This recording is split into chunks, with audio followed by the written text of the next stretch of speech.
Good evening. Welcome to this week's session of Once Upon a Roll. Now, last we left off, the group had made their return from the Verdity Desert back to Ambervale with some of the slaves that they had rescued. Others they sent on their way back to whichever part of the Empire they could reasonably get them to and that they had desired to go to. You guys spent some time in Ambervale recouping in the infirmary, getting back in touch with some of your friends, colleagues, um, giant trees, and in general just started to decompress over the course of the next month or so.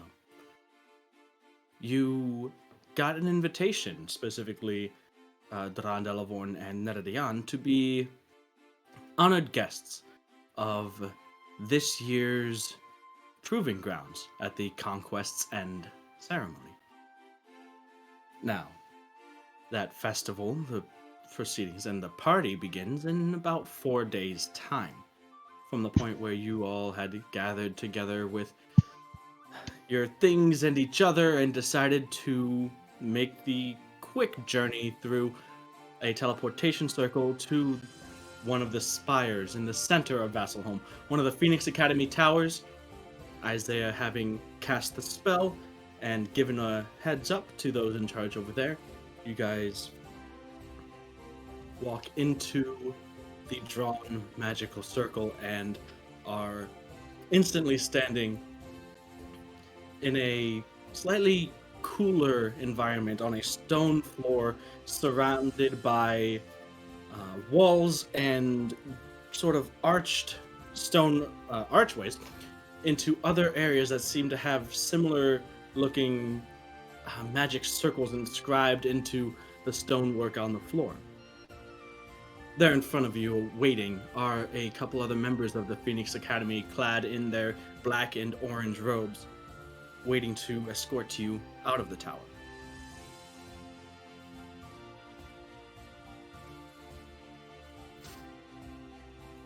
They greet you and you follow them out and down and stepping out into the fresh, early morning air. The taste and scent on the air is a lot different than it is in Ambervale. You can sort of get hints of the sea in every breath. It's not pungent or overwhelming in this part of the city, but you know it's there. The surrounding area is nice. The streets are washed clean and made with this light gray and white stone that gives off a feel of wealth and opulence. The buildings around are also fairly nice. Those of you that have been here before know that this is the wealthy area of the city of Vasselholm. As you make your way off of the campus grounds of the Phoenix Academy, you can look back at the 4 large dark stone towering spires that make up the sort of main area of the Phoenix Academy campus here in the city. The towers themselves, as you know, can be seen from pretty much anywhere in the city. That's how tall and high up that they tower over the rest of these surrounding buildings. But you begin to follow the spiraling pathway that of the main road of the Marble Crozier that leads you out of the Crozier and back to and into the city proper. As I said, you have 4 days to do whatever you will. If there's any shopping that you want to do, if there's any prep stuff that you need to do as well, such as if anybody wants to, I don't know, register for the proving grounds, now would be a time to do that. But the day is yours. Is there anything that you guys want to do? As Kina, who looks like a young Elevorn, is walking alongside you guys with Valfir, the griffin cub, clutched in her arms, just oogling and ogling at everything around. What's up? I look around nearby and see if there's any tower fixture I can climb upon. In this area, a lot of the residences are gated off, and there is a number of personal and imperial guards that are around. You might be able to make your way up some part of the Phoenix Academy spires, but you're not going to get far before someone probably asks you what's going on. Again, you are in the wealthy part of the city. This is where the big organizations are. This is where like the town hall would be, and the wealthiest of its nobles live here. So you can't just walk up to any of the buildings. There are like cast iron gates around each estate and property.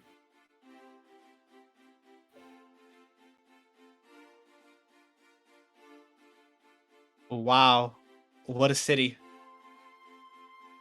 It's a shame we don't have a better view.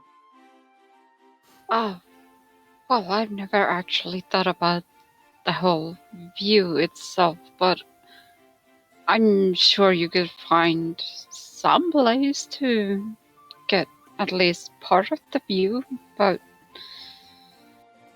A I want to view? know what's here. We could do a view. I'm gonna look at the wrong. Which one do you want? Like Kino or Belfier? I'm not supposed to be on TV. well, maybe we should get out of this, find a place to, stay at first before you go do things like that. Is there a map of the city? Not sure if you guys would have one on you. Of Yeah. the specific one. But would Um, there be one like would a city have like a registry of like what's there? Maybe, but It's like a you you are guys- here. I mean, there might be something along those lines. Perhaps it might even be places that have like more zoomed in map of the like local like district or area in that thing. But again, you guys aren't just walking through the gates of the city.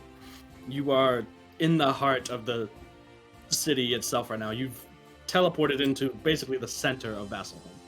So there's no like welcome to Vasselholm thing here because this isn't normally where people walk in from.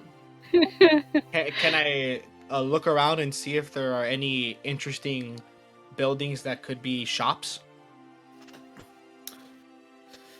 In here there are some, yes, but again they are opulent. They are you see a lot of them are clothing stores, there are jewelry shops, there are basically the finer end of things. It doesn't seem like you're going to find any place that has just general goods or like raw materials in this district. This is all the fine end of processed goods.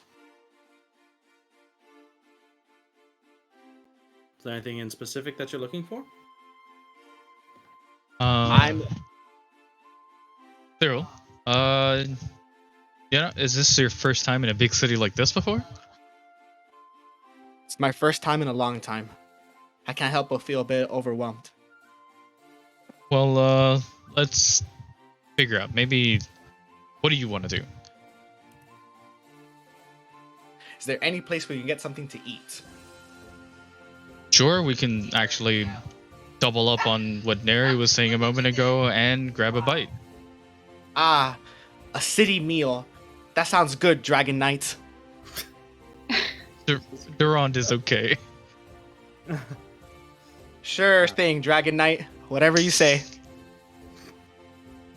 Alright. So you guys make the walk out of the marbled crozier past the gates at which the two guards that are guarding the exit to the crozier, which oddly enough the gates currently are open right now. As you approach and as you pass, one of them stands at attention as you pass and sort of stands up very straight and proud and looks at you. And close inspection, there's a slight hint of recognition there. You don't know the man by name, but this is definitely one of the individuals that fought alongside you and many others when retaking Brushburn.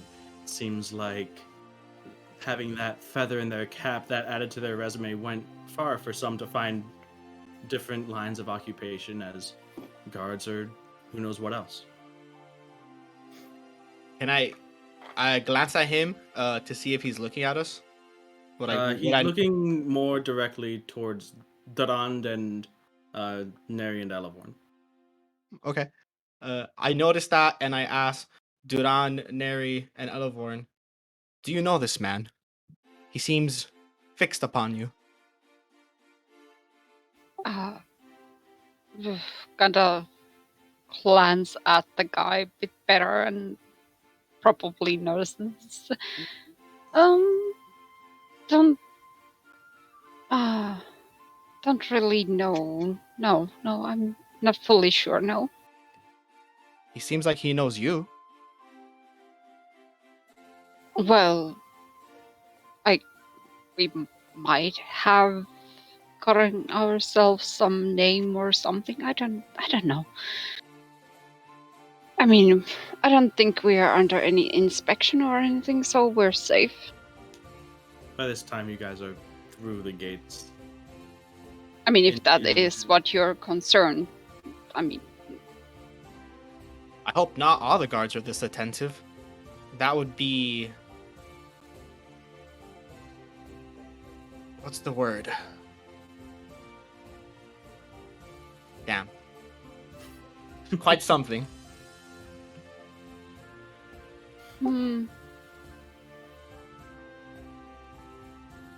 So you guys continue further away from the center of this city, and as you're walking, you notice that the buildings end up getting closer and closer together. The level of apparent wealth in the area seems to slowly begin to fade down to a more normal urban type setting as you exit the crozier, walk yourself through the swings, through the walks, towards the familiar setting of the Stone's Throw Inn.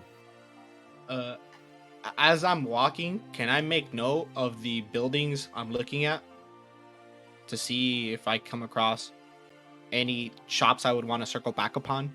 Well, I don't know After what we make shops our you way? would like to circle back upon. That's why I asked what you're interested in. Cyril is mainly looking for weapons, specifically anything he can use for future battles. He still has his mind on the Yuan Ti Anathem and how he almost died. Mhm. So he feels like he needs to be more equipped. I'm also I'm formulating a plan. I would like to keep it secret from the party so far, but the plan involves sweet treats. So if there's any baked goods store, I'm gonna keep that in mind for the future. Okay. Sounds good, I suppose. There are a number of cafes and bakeries and whatnot. You're not sure the quality of their goods, but you pass a number of such locations. You pass plenty of just sort of general stores that seem to have more along the lines of hunting or personal protection on long travels, not necessarily high grade military class weaponry. As far as anything else, you're not really walking through a part of the city where that's like the main commercial trading hub. There is such a place, but that's not along your path. So for the time, you get to the Stone's Throw Inn. You guys order yourselves a nice little meal. So for the 4, 5, 6 of you, including Isaiah and Kino, say that's about a gold for the meal, not including drinks if you want to get anything special. I look to my left and right to see if who's reaching for their purse. Seeing as I quite frankly don't want to pay for this meal, take advantage of my the hospitality of the party. Or you could split the check to pay 2 Yeah. silver for yourself.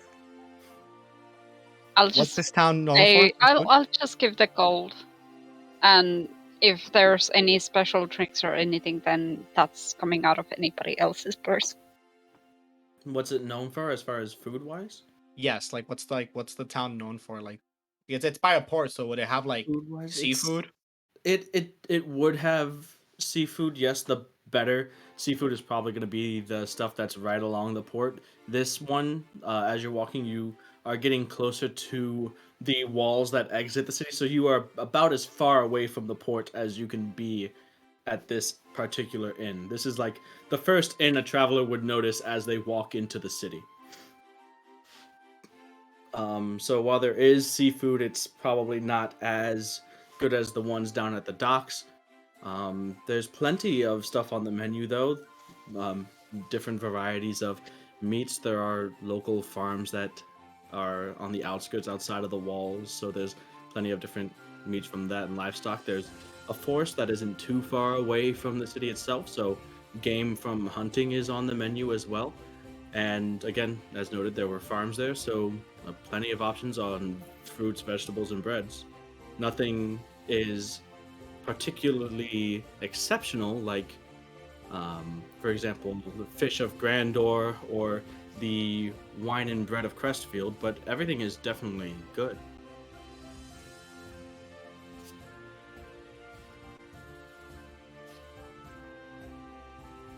So,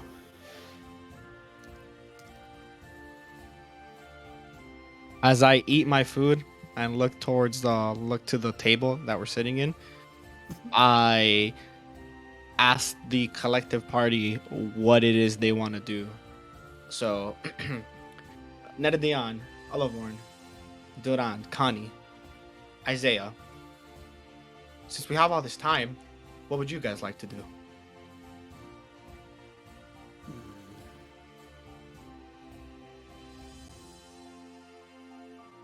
Hmm. Well, that is a fine question. I feel in the days leading up to this celebration, we should maybe get ready for that. Are there any specific clothings that we would like to acquire? Maybe is there anything that we need to do in preparation for? Something that we might need to perhaps register, pay for in advance?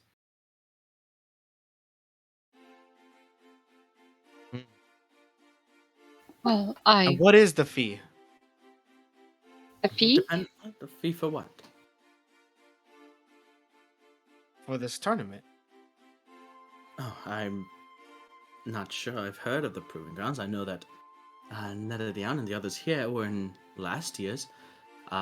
Myself, I've never seen or been part, so I wouldn't know.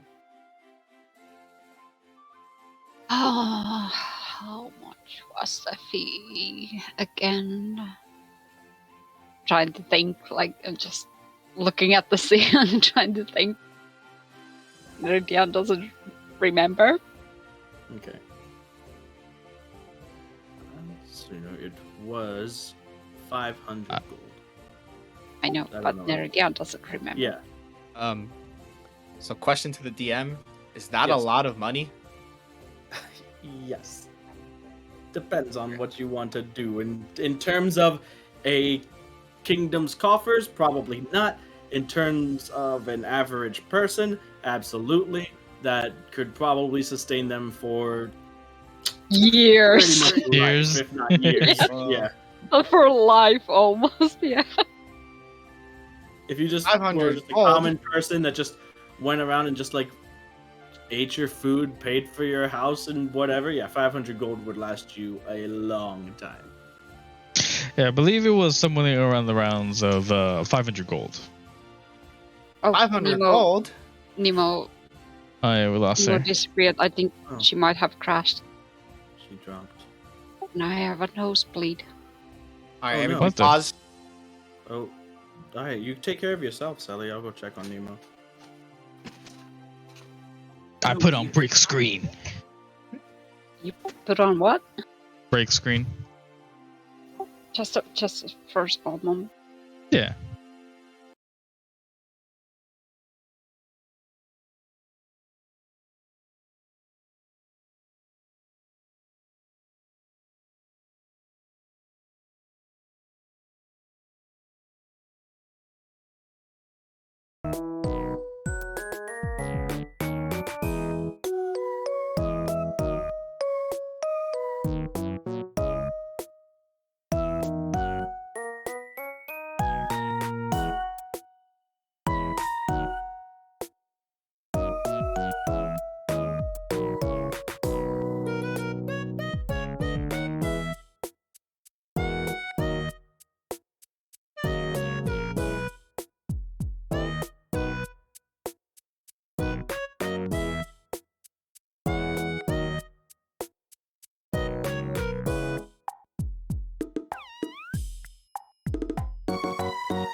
Escort you around.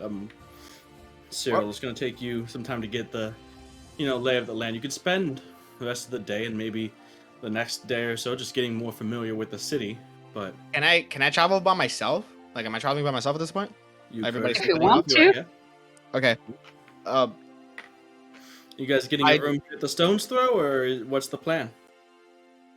Yeah, what's the plan? How much are the rooms? Is where we're staying at? It's like a restaurant. But down as like a tavern. Before we inn and tavern. Oh. then is your stuff all right? Because you haven't What's put wrong? handpack on. What's wrong? You camera's are not on. yeah, your camera Oh. isn't on. Okay, there we go. Just Okay. now Now for the we know you're streams. okay. Now we know I'm okay. Yeah. Now I'm having a breakdown. Don't Uh, please. Okay. So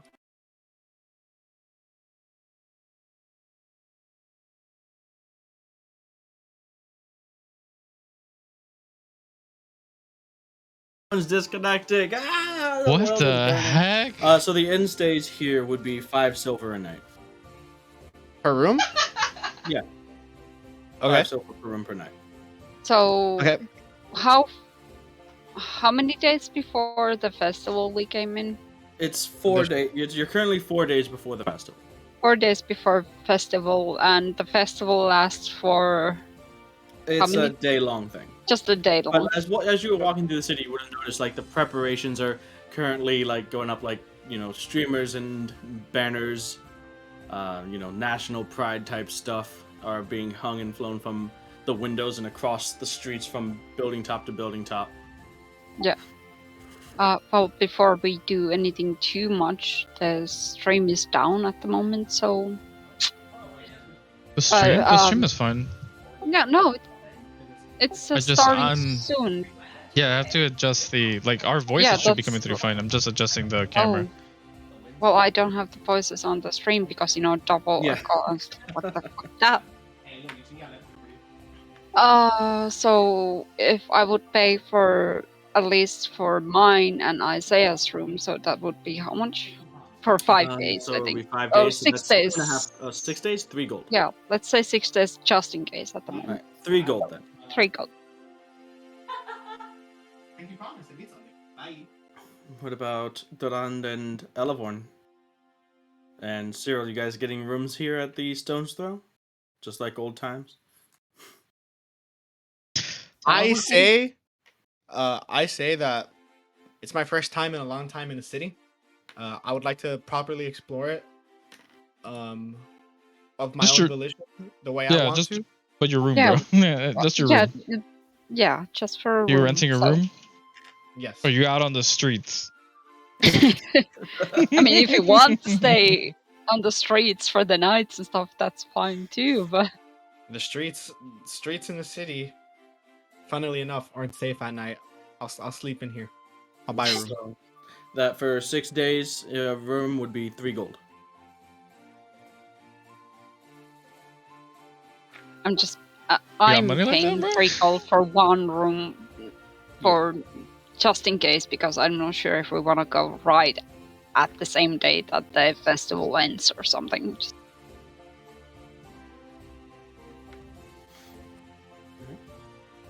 So whoever wants a room, just mark off 5 silver per night that you want a room. I don't want to keep going over the waste more times on the logistics of this while we wait for people to not make a decision. I pay for my 4 nights. Oh, Dragon Knight, you want to pay for us all? Not for you. No. I got for Alivorn and I. Are you sure you want to stay in this inn? I mean, is this okay? Yeah, we could totally Wait, do a different one. that's right. There was the other one I stayed at. Ooh, a better inn? I don't know if it's better.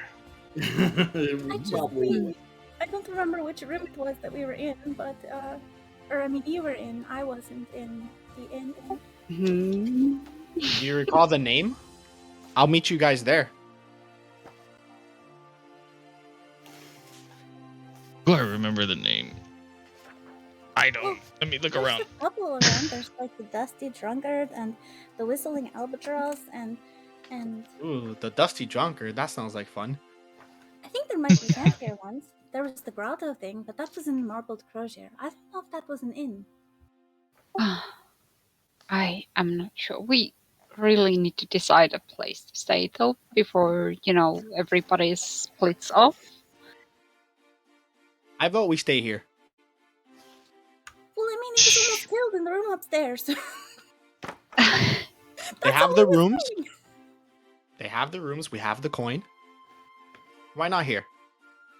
After all, we'll only be sleeping here and nothing else. Okay. So does it matter? I'm having a teensy bit of yeah, maybe a different one.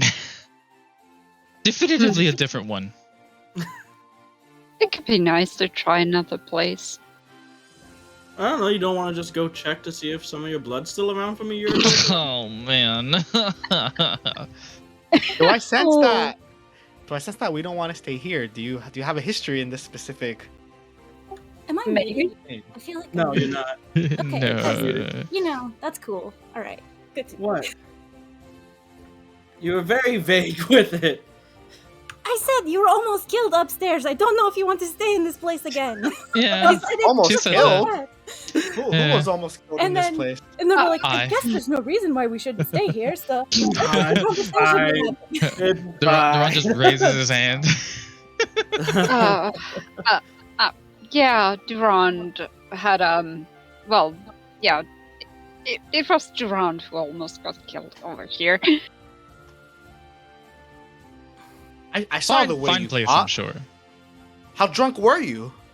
That being drunk had nothing to do with it. I don't think you even drank at that night or before, No, it didn't. It was the reasons. All in the past. But probably better to not have that waits on me while I'm here. Yeah.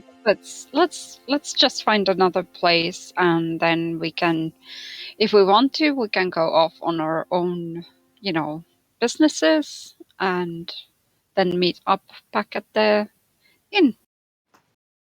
Is it the Whistling Albatross? That's the one that you would have stayed at. That's the one Yeah, that's down the in one I stayed Melora's at. lap near the docks, right? That's the one. That's the one I'm thinking of. Okay. I think I'd probably like that. I'm sure wherever you decide, I'll find you. I'm gonna make my way towards the town. Okay. I mean, if I'll you be- feel lost, I'm sure anybody, well, almost anybody over in the city, you can just ask a guard or something, just where is that inn, and I'm sure they can, point the way. The Whistling wait, so- Albatross by the dock, my friend. I'm No, sure but you'll find it. so have you guys decided on the Whistling Albatross? That's where That I think I'll sounds good stay. to me. All right. So, Is the room price still the same? no, it's actually a bit cheaper at the Whistling Albatross. Oh, It's 3 silver a night, so that means that total expenses for 6 nights, if you want it, would be 1 gold, 8 silver. Ooh, so how many for total for? wait. Am I still with you guys at this point, or have I already left? If you want Up to to, you. leave. It's So one it's a gold, gold, 8 eight- silver. Just stay. 1 gold, 8 silver for 6 nights. That's That's cheap. what you wanted, right? 6 nights? Yeah. Stay an extra night. Even it out. You wanted to even it out. I'm just And make it gonna easier on your math. yeah, that's what I'm just gonna hand 2 2 gold. Two There gold. you go. Nice Here you little go. Here you tip. go. Thanks for Alright. taking care of us. The bartender hands you a voucher for 2 drinks. Woo! Oh, Sweet. thank you. Not me here. So, all of the walking that you guys have done have taken you to late morning, to the point where it's almost afternoon at this point. You are currently near the docks in Melora's lap at the Whistling Albatross, and I believe Cyril is going off on his own. What are you doing? What is everybody doing? Because I want to get through the I'm- admin bullshit. I think I'm making my way downtown. Walking. But seriously though, during the last month and a half that I was with the group, I noticed that they were all carrying a mysterious bag. So I asked anybody I see on the streets if there's a magical item shop of some Okay. sort. Go ahead And I describe what I'm looking for. I'm looking for a bag that defies all logic. Okay, can so seemingly these hold are, anything. you're asking mostly commoners. Not a lot of people have that arcane knowledge. Go ahead and make an investigation check. Okie dokie. That's a D20, right? Yep, plus your Okay. investigation. Oh, okay. It's Okay. fair to hold on. assume that everything that I ask you is going to start with a d20. Okay. Yeah, keep that one handy. All right, hold on. Let me roll. Whee. I rolled an 18, and now let me Sick. go to my dice cloud. Investigation. I rolled a 24. 24.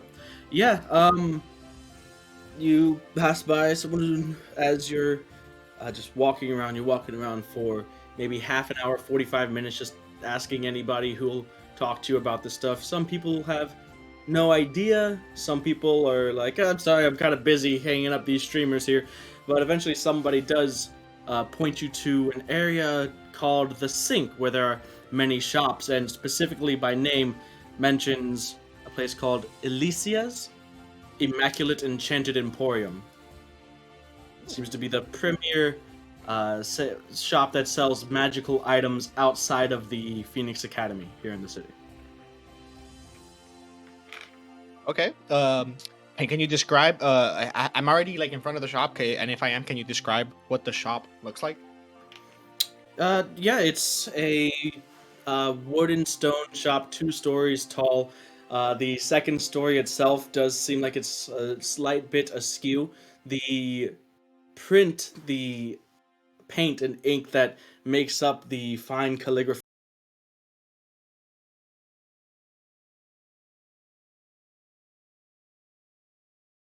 What's going on, man? Why do you guys keep disconnecting? Stop it.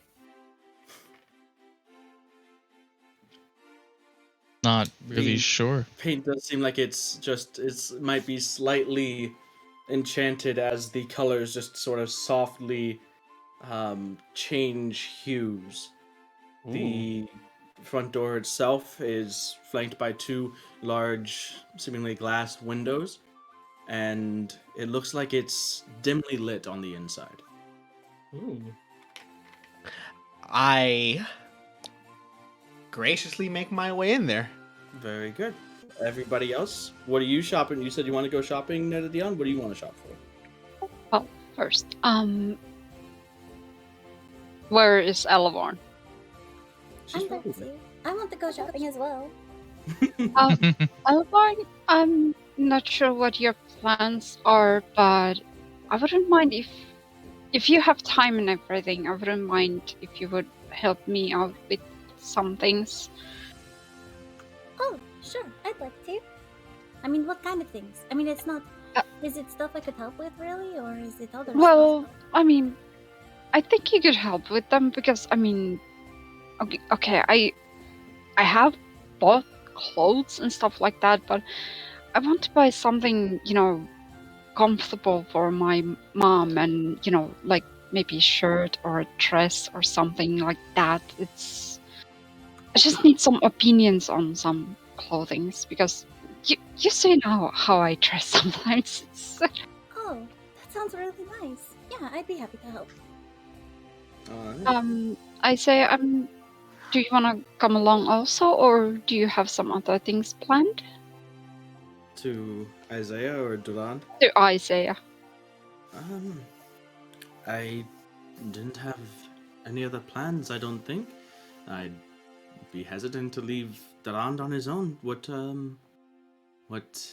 if anything, did you have in mind for the day, Durand?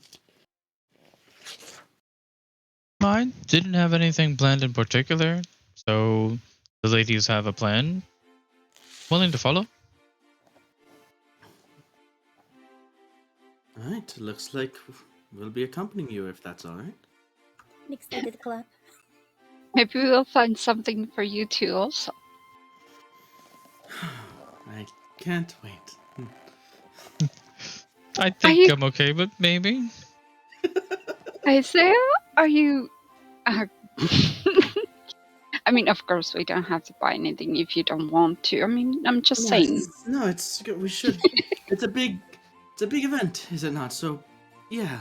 I mean, special occasion and whatnot. I don't believe I packed. I'm not even sure if my dress robes are even good from last year, but I could certainly use with something new, I suppose. Yeah, Why not? let's shop around. Okay. So, Ella, you would know a pretty good clothing shop from the year prior. The lovely loom. Indeed. So you go there, are you guys getting fancy stuff made, or are you just getting like comfortable stuff like you said for your mother? I'm definitely getting her like maybe a couple of shirts and skirts. Just Okay. nothing too fancy, just something that she can wear every day. Okay. So I'll say for like I don't know, like rotation like 3 sets of each, or how many of each? I think 3 sets is nice, and maybe something so that she could wear to bed. Okay. So I'll say that's the total for 3 sets of that, and something a bedtime outfit too comes out to around 5 gold for all of them. Okay, thank you. Mhm. Could I try to find something for Kina to wear? Yeah, you looking for like something like a nice fancy little dress or something, or something more? Well, maybe like a cloak, one that fits like actual Kina, like in fabric that she wouldn't mind, like let her pick the color and stuff. But Yeah, that's perfectly doable. Plenty of people that are about Kina's height and stature. So that would be 5 silver for the cloak. and Um, then Hmm? go ahead. I guess, well, Elvorn is doing all of that, looking around some cloaks and stuff like for Kina. I'm just looking for stuff for Isaiah. I guess I'm just like, showing him shirts and stuff. It's nothing like he needs to take it seriously. It's just If it's something, I do have some coins saved up. I could have something tailor-made. I almost prefer that if I'm going to be, spending something, gonna do something, do it right.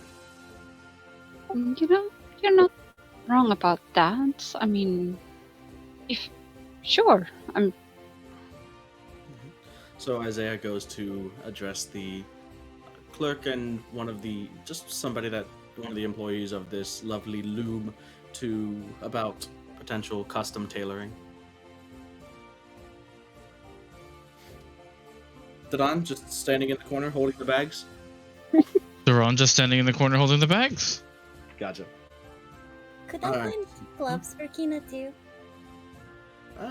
Yeah, sure. You just cover her up just in case. No, I mean if she wants to not have the seeming thing on her, if she just wants to be herself, then she could.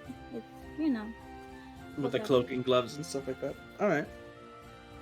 We'll say that's 3 silver for gloves, or a nice pair of leather and cloth gloves. Okay. Cyril, you walk into the shop and it is low lit. Like I said, the dim candlelight from some candles that at first appeared to be attached to the wall on sconces, but on closer examination, they're actually just floating, hovering a few inches off of the wall. The shop itself is not as large as you might have imagined, but it's set up with the basically where you would pay. The desk itself is towards the center, and then there are different tables that have certain things on display, and along the right side of the store are shelves that have, again, a number of what seem like little knickknacks and trinkets, and along the wall are these odd glass and crystal semi-spheres that kind of give the visual of eyes, and they're placed sporadically throughout the shop itself. But as you walk in, there's a little chime, and peeking up from the desk is a woman. Good morning. Welcome to Alicia's Immaculate Enchanted Emporium. You're a new face. I am Alicia. What exactly are you in the neighborhood for? I see you have you're currently being a bit weighed down. Perhaps I can help with that. Perhaps you may, if you have what I'm looking for. I have plenty. Oh, I'm sure you do, Alicia. I am looking for a bag, but not just any bag. A bag that seemingly holds many things. Feels weightless even. Points up to a wall on which is a hook with a very finely crafted light brown leather bag. Seems like it's just as soon as I finish enchanting one of those, somebody else comes by and buys it up. What a coincidence that you have exactly what I'm looking for. How do I know it's actually enchanted? No disrespect, of course. Of course. Well, I have quite the reputation. I don't believe that you just happen to stumble upon my place of business, but if you must, please, here you go. And she places the bag on the table, takes a seeming like a metal rod that the dimensions of it don't seem like it should fit, and she just places it in its entirety, and you see the rod seemingly defiantly disappear into the bag. She picks up the bag, shows you no tricks, places it down, reaches in and pulls out the rod that is much like 2-3 times longer than the bag itself. Ah, it appears you indeed enchanted it. Well, I'm seemingly convinced, and as a gesture of good faith, I take out my coin bag and place it on the table. Okay. She glances to it and is like, don't think it would be that much. I normally sell these holding bags for around 500 gold each. Now I have a proposition for you, Hmm. Eliasa. I came here with the intention of purchasing some fine magical items. It would be a shame to leave with just one, and it would be a shame for me to leave with my bag of coin. You have the tongue for this, it would seem. Very well. I could certainly show you a few other notable pieces. You definitely seem, if that is not full of copper, to have the means of purchasing. So it I would be very slightly disagreeable for us to not be able to come to some sort of bargain agreement here. I slightly open the bag just enough to show her that it is full of gold. Okay. All Well- this could be yours if you have what I seek.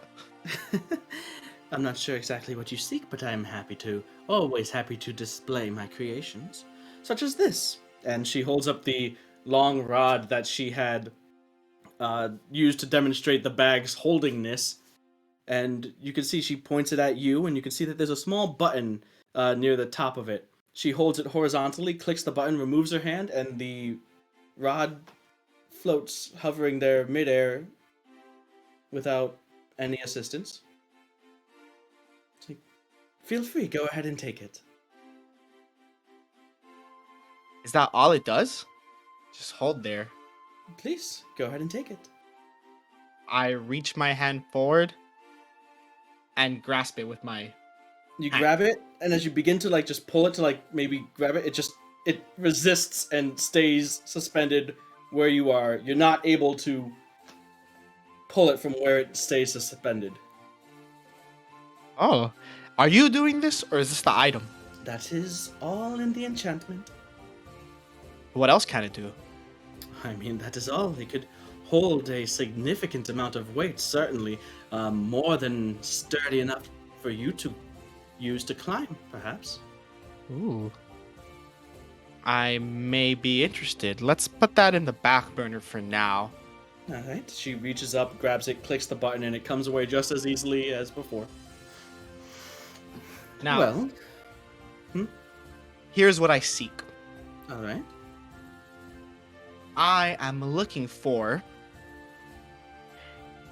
some magical items that would make me lighter on my feet, harder to hear, Mm-hmm. faster even, and I am looking for a dagger that can extend the blade. Do you have something such as this? Those are.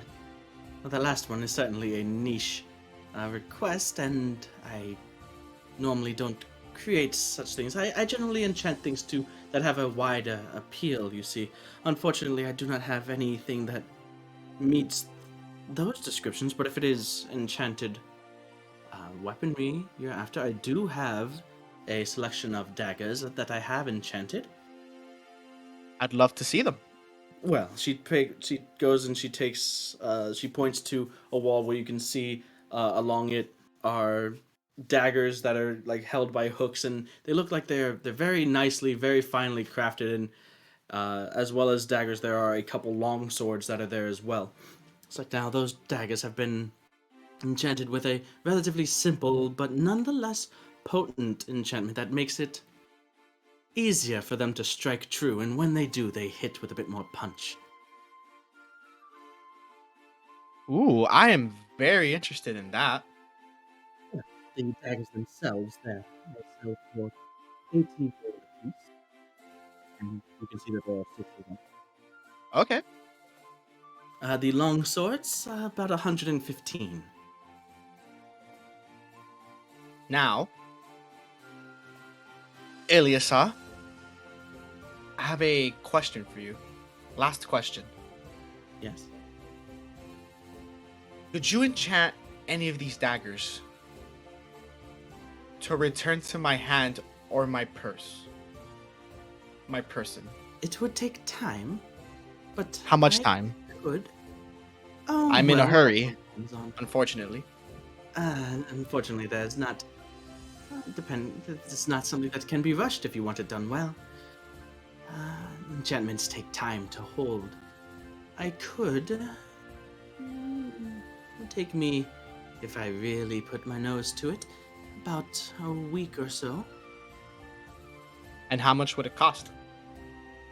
I would say that would probably be around the area of an enchantment like that. It's not easy.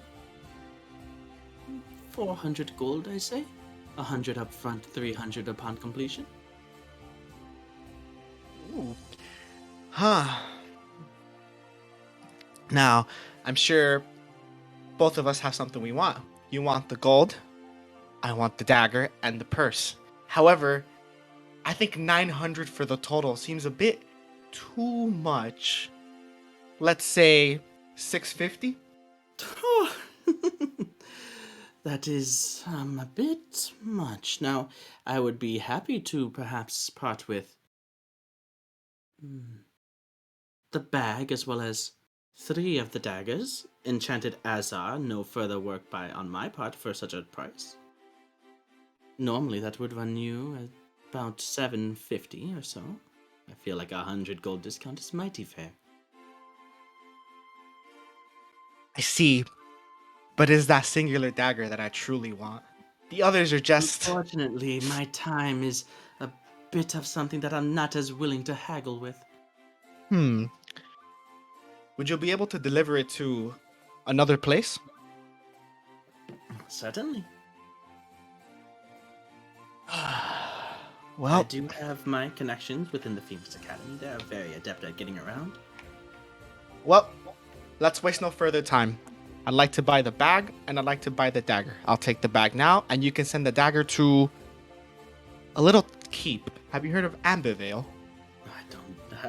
Not before the past half year, but it's pretty common knowledge. I am aware of Ambervale, yes. That is where you live. I've heard it's been growing quite rapidly as of recent. Live is a strong word. I've stayed there. But as much as I would love to continue this conversation, I have places to be. Well, fair enough. If that is all right, then I will take the 600 gold now for the bag, and I'll begin work as soon as I am able on the dagger. Have it sent to Ambervale. That sounds good. I have a feeling we'll both be seeing each other quite often. That does not sound bad to me at all. As the coin is counted and exchanged, you now have your bag of holding. Ba-ba-da-ba-ba. Congratulations. Ooh, I'm poor. Yes. So mark off 600 gold. No longer Yeah. enough to enter the proving grounds. Nope. That's fine. All right. So, does anyone else want to keep me from starting the festival? You're Oh, making it sound really actually- juicy right now. Yeah. Hey, I'm pretty happy. I ordered the item I wanted. I got my bag of holding. Yo, we out here, bro. I would like to commission something for Valfir. Okay. You know, nothing elaborate. Just find some leather worker and, you know, like a harness or something. Okay. I mean, you go to a leather worker, it's probably like some sort of like reins or something that they already have. It would just be a quick modification to make it able to fit Valfir to what you want. They could probably get that done within the next day, by the end of the day, really. Oh, okay, that's cool. That'll work then. Okay. Yeah, they probably already have something like that. It's just a matter of changing the dimensions. So, after their initial like shock and surprise at being presented with a griffin cub, they kind of measure and see what would be necessary for a harness to fit Valfir comfortably. And Do, do, do, do, do. Yeah, about, let's say, 2 gold for that.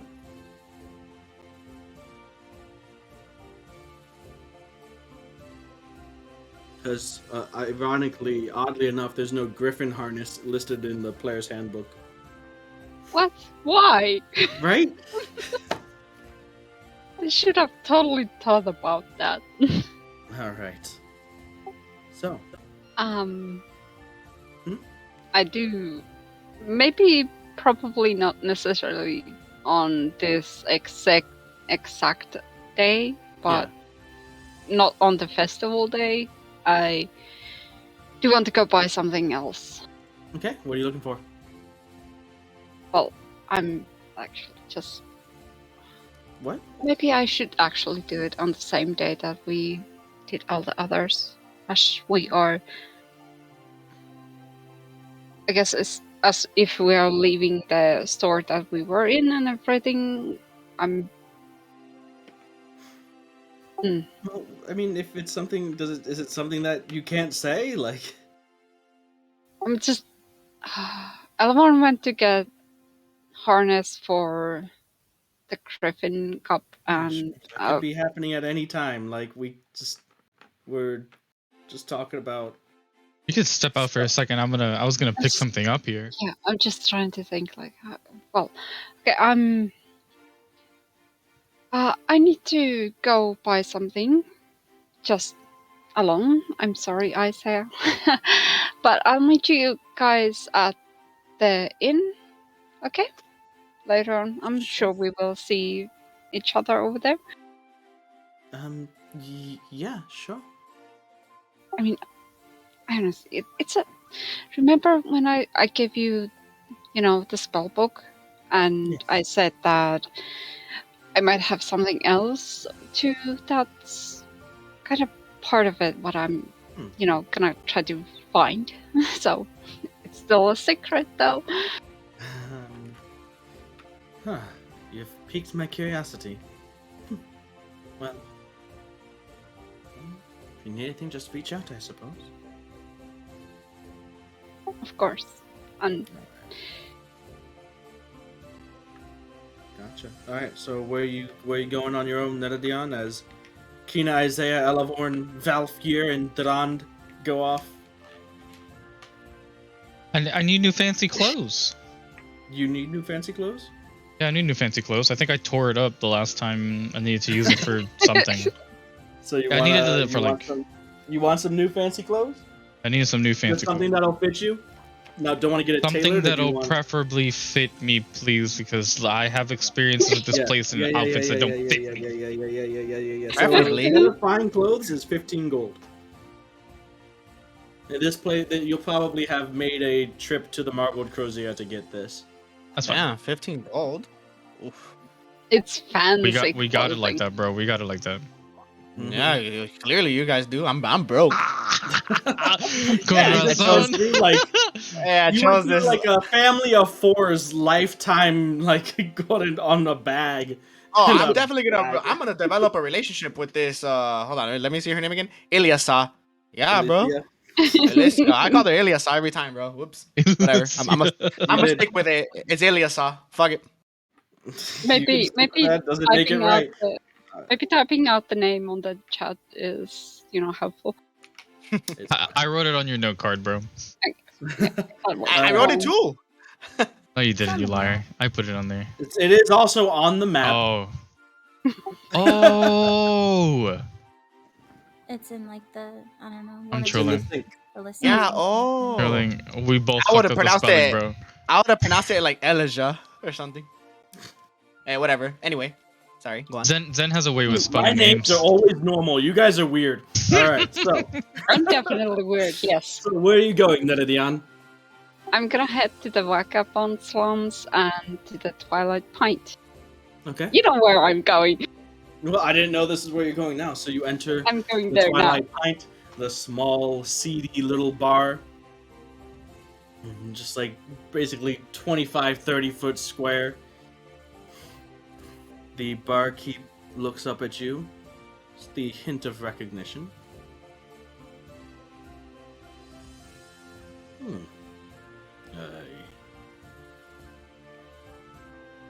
I assume you're not here for the simple ale.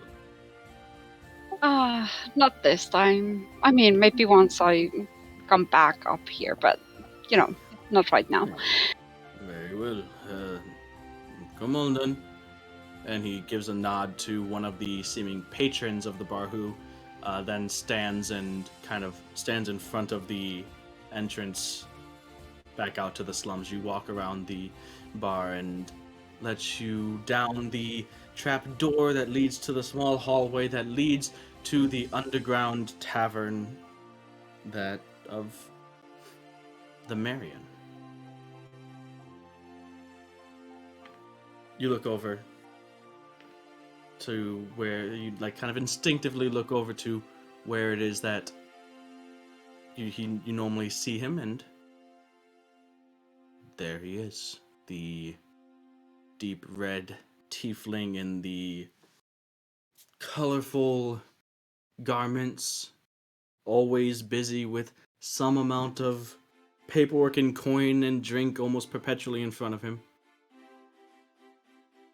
The eyes come up and they see you and they smile and beckons you over. Yeah, I'll go over, take a seat. Almost always a surprise, but never a disappointment. How have you been, Neredian? I heard that you're on quite the quest recently. Oh, you wouldn't believe it, but yeah, it was definitely quite the trip. And It's unfortunate. I have heard stories of these slavers and the wealth they must put in. It was always an interest of mine, I suppose, to see what exactly this operation of theirs was, but probably for the best. That I assume it's been taken care of. That seems to be yours and your friend's specialty, is taking care of things. well, I'm not, I think if we would have tried to take care of it completely, that would have taken us even way longer than that. But Regardless, I'm glad to see you back. I've had quite a few talks with Braun and our family up in Rushburn. They seem to be doing well, getting a foothold into the rebuilding city. It promises to be fruitful.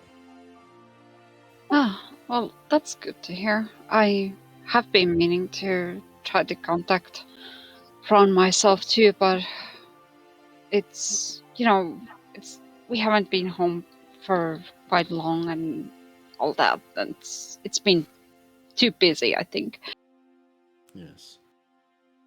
A lot going on, a lot moving quickly. We really have to get our influence out there before others really take hold. Once we can get ourselves in at the ground level, it'll make any future endeavors that much easier. However, I don't think that you came in here just to say hi, so... Well, yeah. Of course, I didn't just come to stay. And like you said, I've been away, and I said it too. I've been away. I have some gems, and I'll take out all of the gems, 500 gold worth of gems. That's quite a nice sum, as he kind of takes them out and rolls them between his fingers and places it back down into the bag. You looking to move these or something else? Mostly move. Maybe try to. I'm not sure if you have, if you currently have at the moment, or could produce maybe a couple while I'm over here. I mean, we're staying for the festival and everything, but I need to pieces of jade. Any specific value of these jade? Not really specific. They don't have to be too big. I don't. Out of character, I'm not fully sure how much would. Well, Like- about how big of the pieces of jade do you want, or what's the jade for? Or like how big? It's How for the. I mean, you kind of gave me this idea, but Oh, dear. it's for the quill thing. Oh, okay. So they don't have to be like huge because it's But you it's a do need small them to be piece. kind of long at least, right? No, they don't have to be. They can be Oh, little. it's just for you like know. that's just the detailing. Yeah, just for detailing. Just like. All right, that's certainly doable. And the rest, do you want liquidized or returned to you as is? Liquidized. I mean, currently, I mean, yeah, definitely liquidized. I might need some of the gold. All right. Yeah, I can absolutely take care of this for you. A little bit off the top for services rendered, of course. And Of course. you I mean, that's why I partially came over here. I'm part of the crew, and I have to support us, of course. Another way that you could support. You and your friends taking part in this year's proving grounds? I'm personally, I'm not, and the others have also been a bit apprehensive about it, and we also did get a message that was like, please don't, please don't attend to it. Please don't all I need to know. compete because, yeah. I'm just seeing if there was some wagers and bets I could make. If you had been, could be some easy coin, really. But it's fine. Either way. Yeah, definitely. I mean, we do have a tag along with us who we saved from the slavers, and he seemed to be interested in joining it, but like I said, I personally am not. I'm not sure if the others have changed their minds or anything, but personally, I would just want to more enjoy the festivals at the moment. That is more than fair. I'm sure you and the others have deserved it. So, the Marianne offers you a drink if you would have it.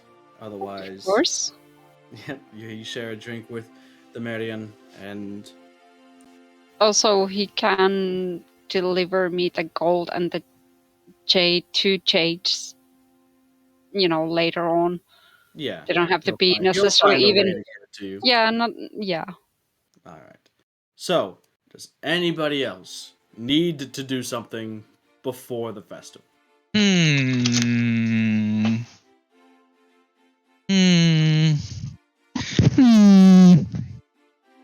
I wanted to do one more thing, but I'll let somebody else take the stage first. What is it, Cyril? I'm okay. Go ahead. I would like to go to the cafe, buy some sweets, and then make my way over to. Let me look at the good old map.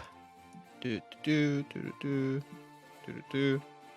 No, oh, that's the map. I gotta look at your map. I want to make my way over to like. I'm gonna try to find like the slums, where the Okay. peasants are. So, how many sweets are you buying? Just like, Let's say 2 golds worth of sweets. Okay. Sure, that's a fair amount of sweets. So, after some more searching around and walking around, you found that you weren't too far away from it when you were at Alicia's. So you quickly make your way to a more seedy part of the town. Not many main roads connecting these slums to the other. It's mostly back alleys and small roads. Pretty much everybody keeping an eye on everybody else. You can feel multiple sets of eyes on you as you walk by, but you're not sure if it's you specifically, but everyone else seems at least a little bit cautious towards other people. Are there any families like with children nearby? Like, do I see You any in my can't immediate see the vicinity? families, but you do see plenty of children that are, like, maybe just playing around, kicking at mud or puddles in the street, playing with each other, chasing rats with sticks. I'm gonna make my way over towards the kids. Mm-hmm. Some of them, upon seeing you, like, approaching, like, duck behind the porch of a home or something. Some just kind of stand there. One with the stick kind of holds it up and takes a couple steps back. Ooh, okay. So I'll walk over them and I motion to one of them. Hello, young child. Yeah? What is it you want? I don't What's your see you name? around here. What's your name? My name, friend, is Cyril. And as I say that, I put my hand inside the bag of holding and I take out a sweet. Yeah, I hit eyes wide. And what's that then? I take a small bite as a gesture of good faith so that they Mhm. know if they assume that it's poison, it's not. Take a small bite and I inform them, it's a sweet. And then I put it down on the floor, take a step back and say, it's yours if you want it. Treating me like some sort of dog or something. And he just walks up and grabs it, though. It's like, takes a small bite. Oh, thanks, mister. It's pretty good. Okay, so question to the DM. How many Yes. sweets did I buy? What's the number that I had? 2 'Cause I gold just worth? yeah. Plenty. How many Like, you have dozens of sweets. Oh, okay, perfect. All right. Okay, cool. I take out about 4 sweets. Mm-hmm. I motion my hand forward and I tell the child if he has a name. Of course I got a name, mister. You know, for 1 sweet, can you tell me what your name is? Being very sketchy here, mister. Very weird. I mean, you could just ask that from the beginning. Name's Eric. And I give him a sweet. I mean, it's like, what are you doing? His other friends are kind of young. It's like, he's giving out sweets for just telling his name. I haven't had something like this in a long time. What's wrong with it? Just like, don't be jealous. I motion for all the other kids looking in the vicinity to come After forward. watching the exchange, the other kids come up kind of like a bit eagerly. I hand each of them a sweet. Okay. They take it, and some of them sniff at it. Some of them just taste at it and pop it into their mouths. I can come back tomorrow with more sweets, but I need you guys to do me just one small favor. It's always the way, and this kid too good to be true. Just shut up. What is it, mister? I just need you guys to just be on the lookout for anything interesting. If you see any interesting people, if you hear something you maybe shouldn't have, this time tomorrow, I'll be here. And depending on what you tell me, you can have one or many sweets. One of the maybe a little bit older kids, maybe around 11, 12, that wasn't the first one to come up. There's an old man walking into the slums offering children sweets count, as he takes a bite of his. Yes, dear child, sweets. And the only price is words. knowledge. All right. That is all I ask. Do, I suppose. Seemingly satisfied, I told them, tell your friends. Just be on the lookout. The most Okay. interesting thing I hear, and remember, no lying, will get the most sweets. And as I start to walk away, I turn around and go, oh, before I forget, I take out another dozen of sweets Mm-hmm. and I leave them out on the floor. All right.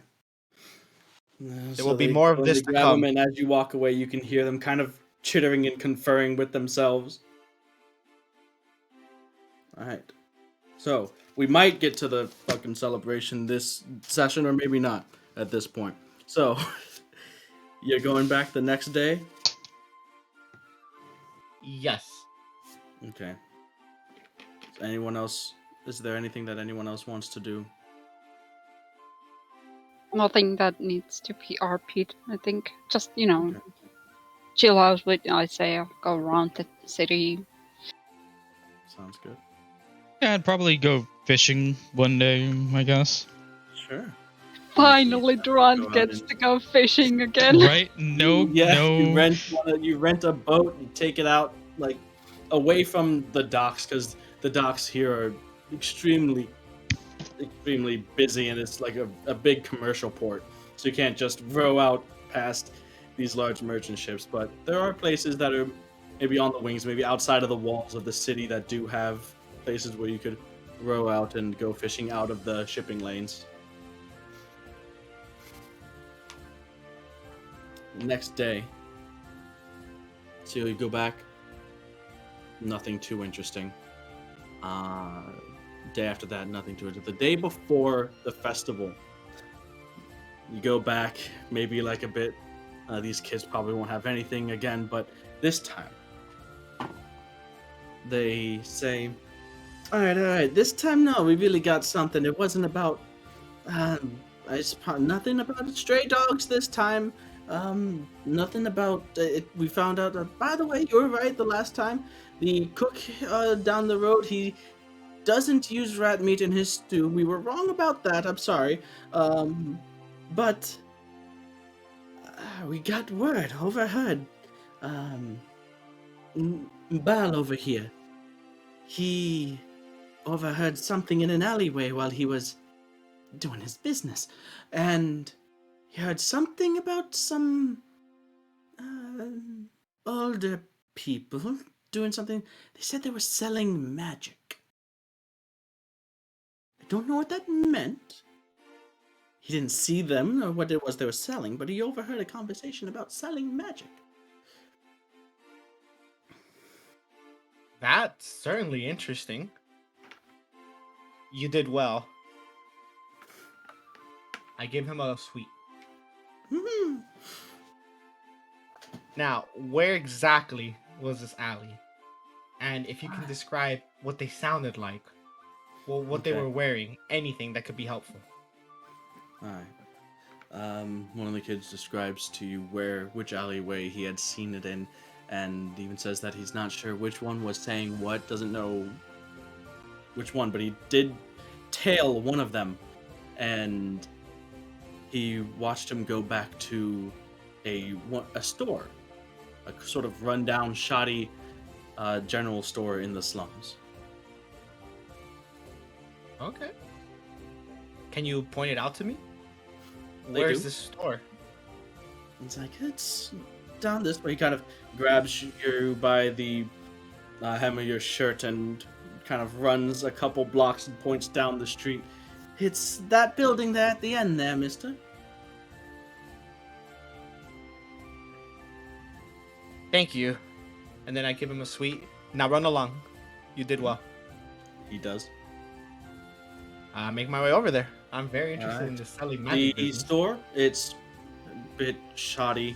Looks like it hasn't been cleaned in a while. The windows are dusty and grimy. The paint at the store head simply says general store, nothing else. There are no glitz, glam, nothing standoutish about this place. Walking in, you can see that it's lit very, very dimly, only by a few wall sconces. A lot of the stuff seems older. It's a bit out of place. There are some like strange looking figurines and knickknacks and like wooden carved things, but there are also just things that you would expect to see in a general store. Although a bit more worn down than normal. Old, crusty coils of rope, some blades, and simple gear and clothing. But all in all, it doesn't look too special. There's a I man that is seems like he was in the middle of dozing off, but when you walk in, he kind of comes to and just sort of grunts a greeting to you from behind the desk. okay. I make my way over to the man and introduce myself. My name is Cyril, and believe it or not, I grew up in a place just like this. My condolences. You know what we have to do to survive around these parts? I mean, I suppose. Not sure if we gotta do the same stuff, but yeah, sure. What are you getting at? I'm looking for something. Something in Not particular. Yeah. Now, forgive me for this, but I overheard that there might be someone selling something of note here. And as I say that, I take out a gold coin to maybe put this man in better spirits. I doubt Make a he's ever seen a persuasion gold check. coin. Persuasion check, please. Okay. Let me roll the dice. Alright, Instantly, he looks kind of. that's 15 plus plus 6, 21.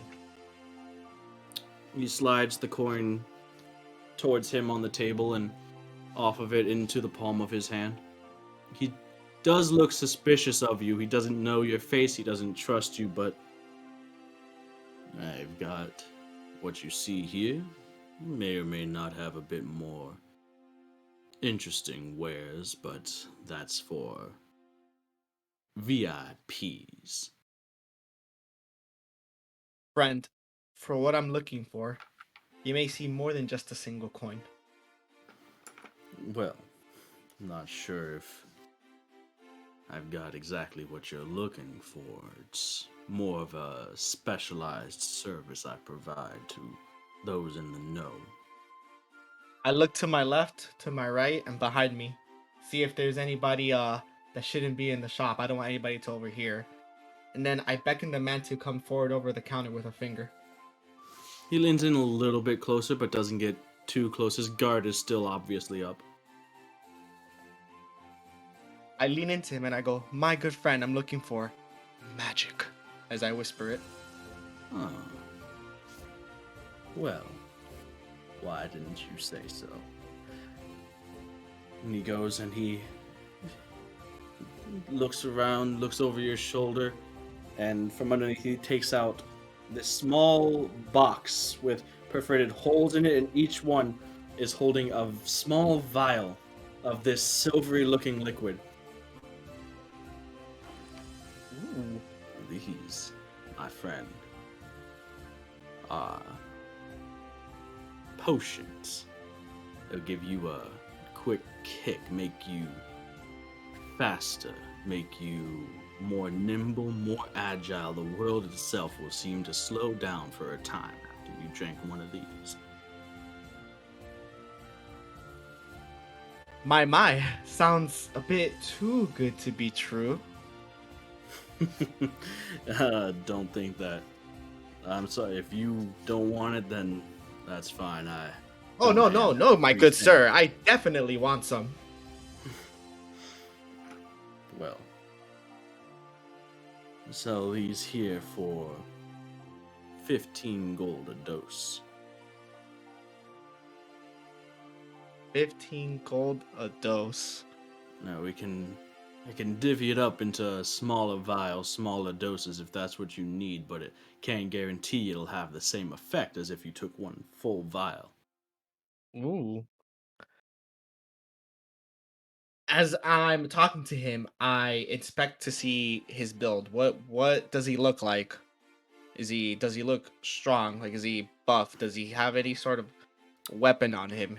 Is there a You're back not door sure to if the he store? has a weapon on him, as you can only see sort of above his waist. He's not out of shape, definitely. He seems like um he has like the not quite the build of like a bouncer, but he's not someone that seems to be easily pushed around. He definitely doesn't seem like your average shopkeep. He has a number Uh, of scars along his neck and arms. He's seen some shit.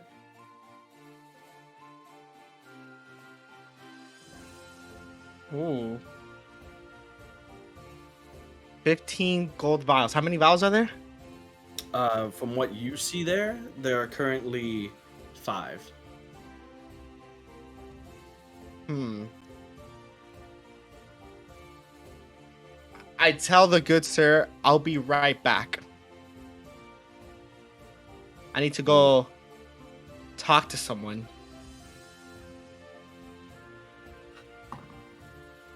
But to make myself seem less suspicious, I leave the single gold coin, you know, Okay. for his honesty.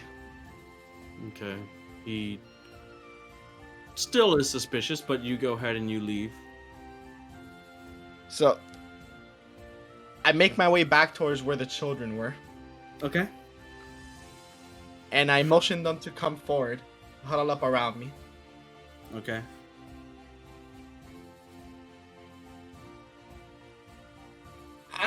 I think I'm gonna lie to these kids. I'm gonna lie. So I tell You the said children, no lying. How dare you? I tell the children I'm gonna need one last favor, and if they do it well, I will come back with more sweets than they've ever seen in their lives, more than the ones I've gave them. What is it?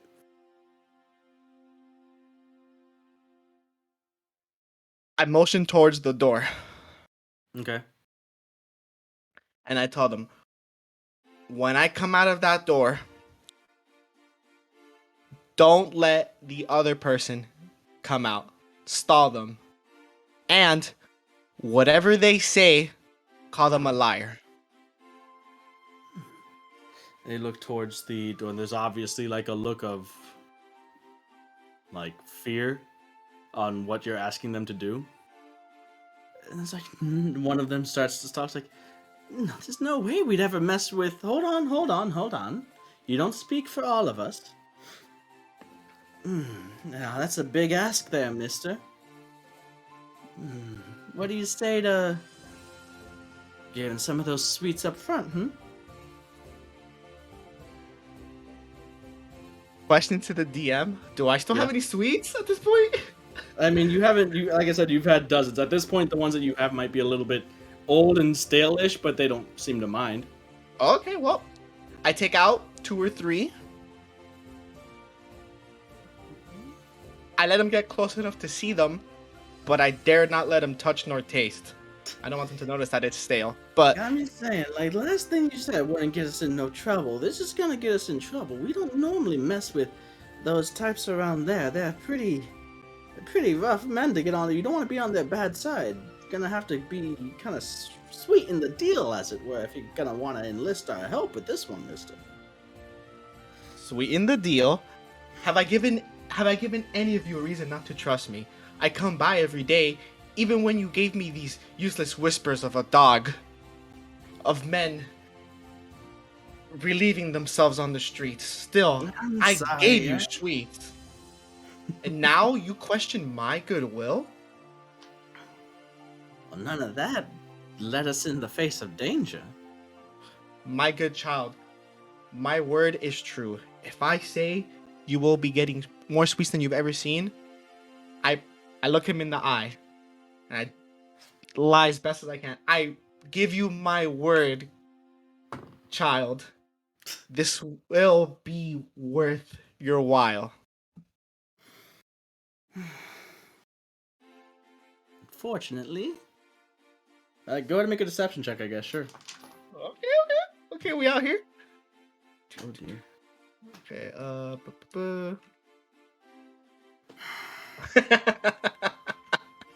oh no. 3 plus 2, 5. 5. Kid looks at you. Alright. Well, what else you got for now? Cause as much as your word is something, I'm sure, can't really eat that, you know? So how about you give us a good dozen of those now, and we'll figure out the rest later after we do what is you ask. I look at him a little disappointed. I give him his dozen treats. Alright.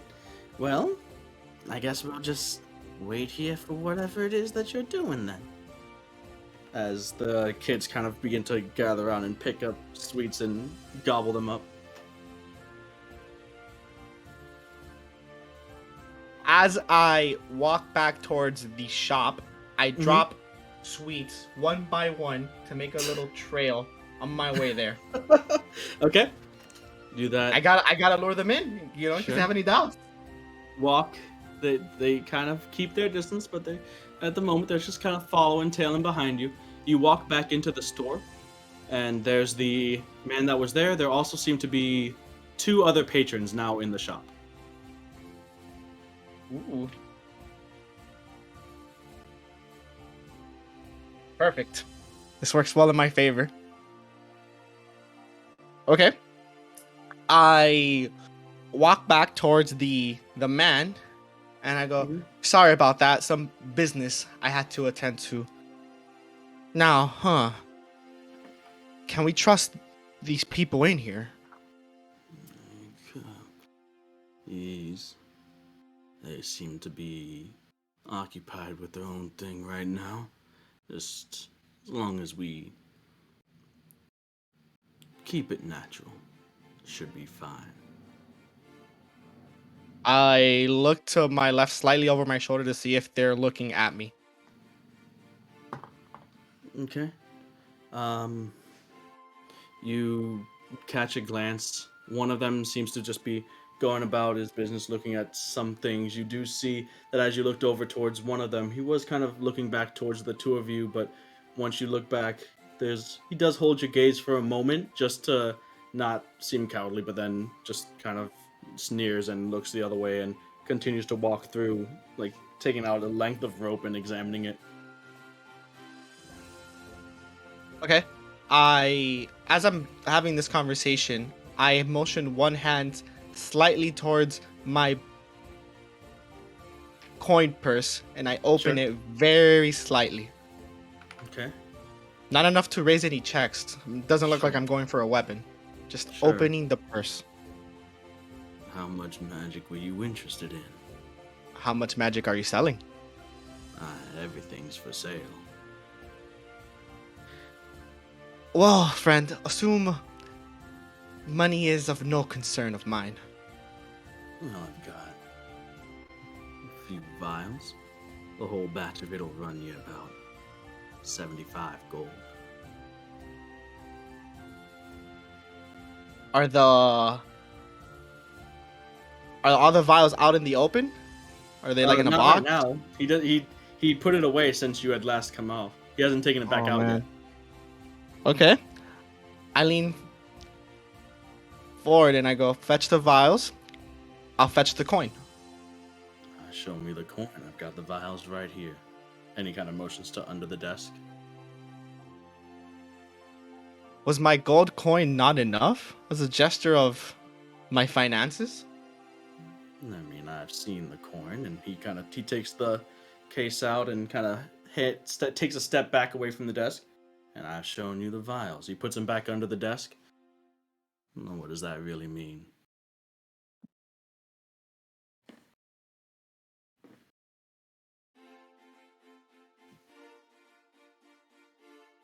You know, normal transactions aren't normally this difficult.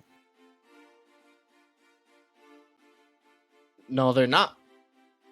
But I'm afraid I do need to see those vials. He takes one vial out and puts it on the desk, leaving the rest in the box behind the counter. I take out, what'd you say, 15? 15. I take out 15. Okay. And I ask him to take the rest out. And as soon as he does, he'll get the rest of the coin. All right. Are you doing the exchange for the 1 for 15? No. No. So he reaches out for the coin and you kind of pull it back. Not yet, my good friend. Not yet. The vials.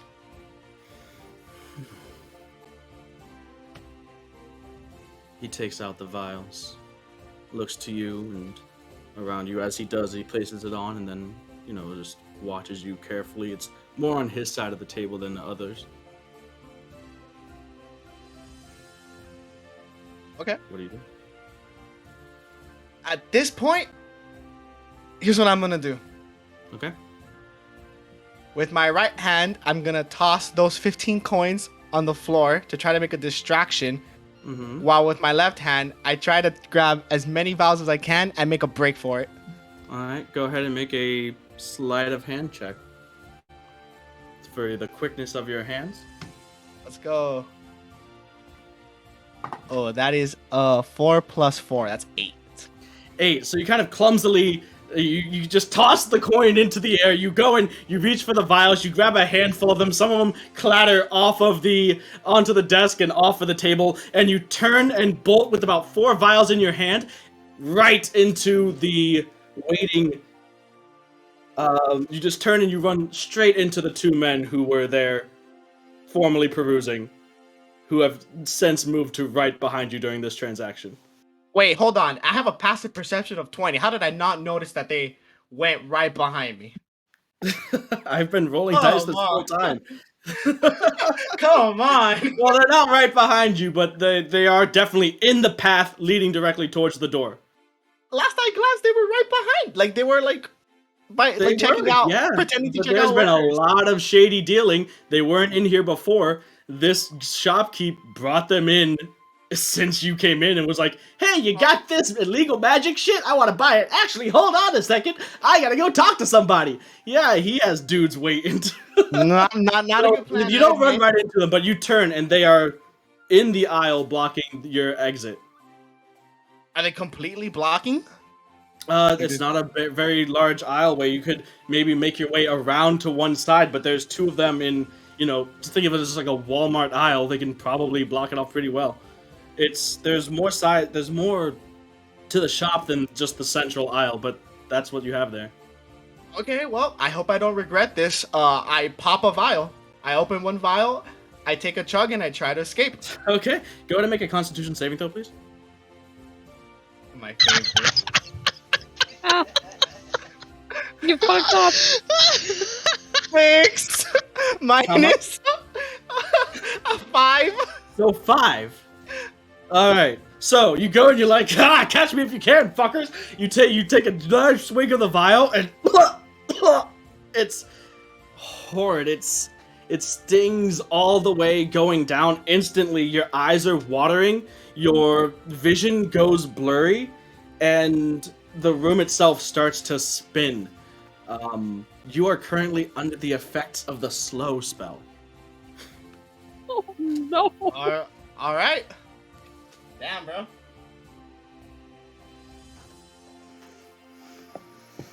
I'm gonna try to make my way past them. What's up? I'm gonna try to make my way past them. Okay. I don't have a choice. So you're slowed. That means your speed is halved. Okay. -2 penalty to AC and dexterity saving throws, and you can't use reactions on your turn. You can either use an action or a bonus action, but not both. Okay. So I guess go ahead and make an acrobatics check as you're attempting to just get by them, as there's like now 4 of them. You thought there were 2, but you're not sure where it is. The whole world is spinning and warbling. So go ahead and make an acrobatics check. I rolled a 30. 30. Somehow you managed to slip by them and just make your way through. They grab at you, but you manage to slither out, instinct taking over the kind of stumbling effect of your body. You burst your way out onto the streets of the slums. The road, no one to be found. Kids, long gone.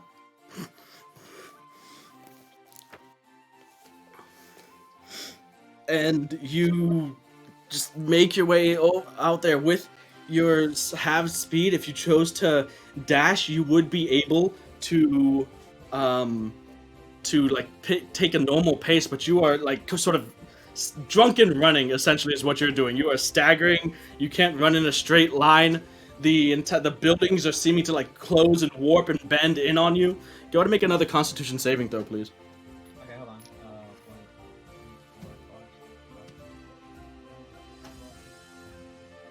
To subtract the gold from my purse. Alright, Constitution saving throw. Oh, 18 minus 18. 1.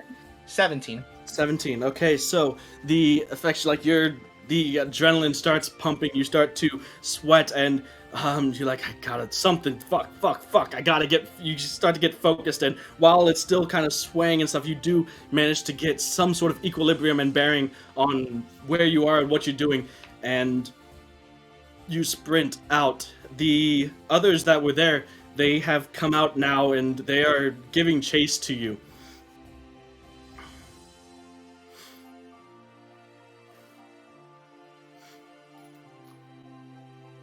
Oh god, Go ahead and make a perception check.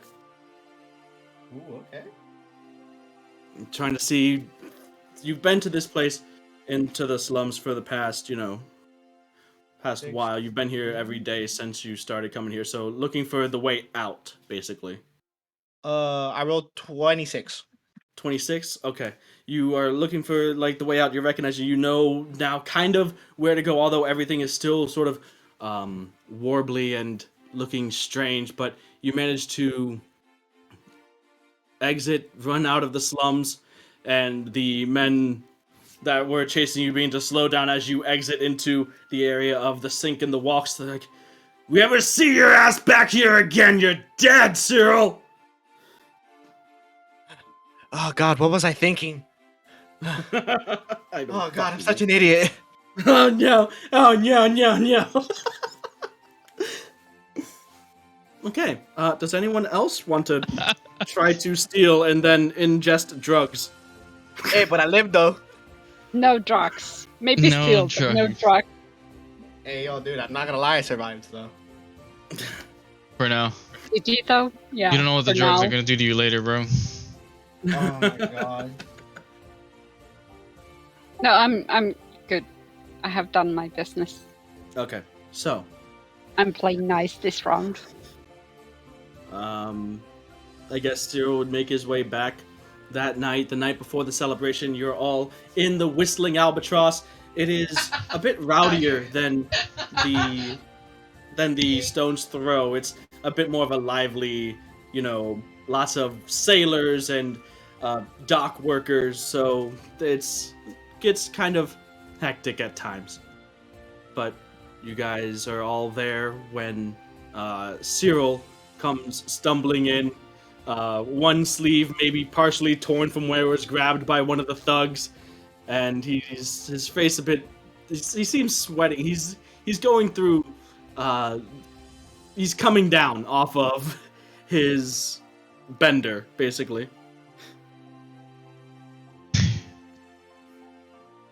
Jeez, you alright there? Yeah, what happened? There was a man. He was selling these potions to children. Um, I'm What? obviously lying here because I want to Okay. get back at this guy, and I'm gonna try to use you guys as my muscle. Oh my god. How believable does this sound? Make a deception check, and you guys Hey, make pretty- insight checks. Pretty Triple insight. believable. Yeah. Triple insight, brother. Right, hold on, wait. This thing glitched. Oh my god, my dice. There we go. No, that doesn't count like glitch. 18. Wow, bro. 20. Wow. Dadan? You fucked up. 17. How did I roll the least? 16. Okay. It might be the coming down off the drug. You're not quite back in. Your words are slurring just a little bit. But something just seems off about this story from Cyril. If he was selling them to children, why are you somehow influenced by them? Or I assume that's what's going on with you. I don't know. Yeah. I mean, what is honestly going on? I tried to stop him, and he had his goons. So they held you down and poured it down your throat? Is that what you're saying? Well, let's just say I did what I had to do to escape from that situation. And if I'm the only one that cares about these kids, then damn, so be it. And I'm going to bed. Yes, yes. Look, I storm off to bed. I'm gonna just. oh, Oh, where were they? Shout after him. Mhm. Oh, now you care. Where were they? As I turn around, they were in the slums. Okay, I'm going to the slums. Oh dear. I'll follow. I'm going after Elvorn. Let's find these kids, see what's going on. What? What? Did it? Man, okay, I dug myself into this grave. I'm gonna go. I'm gonna tag along. He's You're gonna tagging go too? along. Oh, Alright, so you guys go into the slums. I guess one of you three that make an investigation check. oh boy. Someone with Dadan, advantage. yeah, I could do with one of you advantage, three. yes. Dadan, Neri, or Elevorn.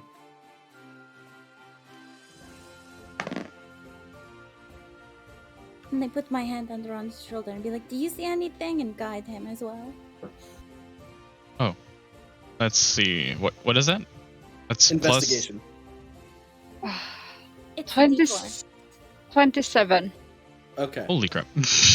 Yeah. Mine is considerably less. It's like 10. So, Neridion, you've been a kid in the slums before. Even though it's nearing like evening, nighttime, you kind of see the telltale signs, and you manage to find your way on these kids that are sitting in an alleyway. Before you get to like turn the corner, you see basically an odd sight. It looks like it's something discarded from a slightly nicer part of the town. You can pick up like an empty box of sweets. And you turn, you're like, oh, that's odd. And you turn and you can see the kids there. They get up and begin to, like, sort of start to scatter. No, wait. You don't have to be scared.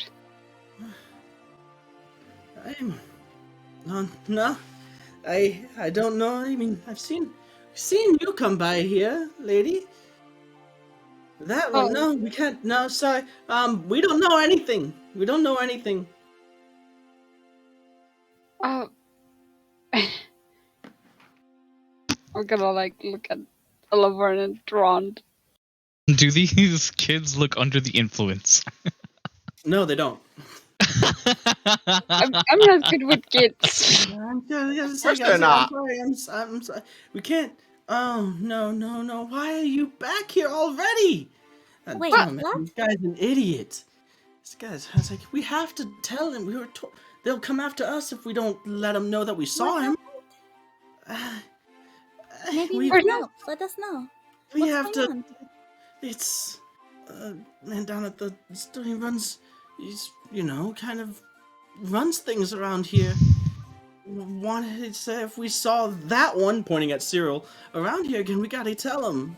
And if he finds out that we saw him and didn't tell him, he's gonna come after us. Why would Okay, you well- need to? Go ahead. Why would you need to tell him if you saw this guy? Oh, he stole something from him, certainly. He's made some sort of ruckus at his shop. Slowly turning this way. What the fuck did you do? What do you mean, what did I do? As I motion towards the vials that are clearly on my person, these, and then I point towards the house, that man was selling these, claiming to sell magic. Now, I knew you wouldn't run in here if I just said that, but anybody who sells these vials, clearly drugged to people,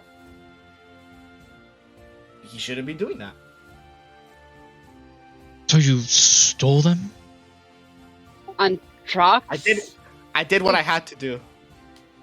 And mind you, I was being attacked. Because By you his guards. stole from them. Kids, did the man in that building at any point in time offer you anything strange for money?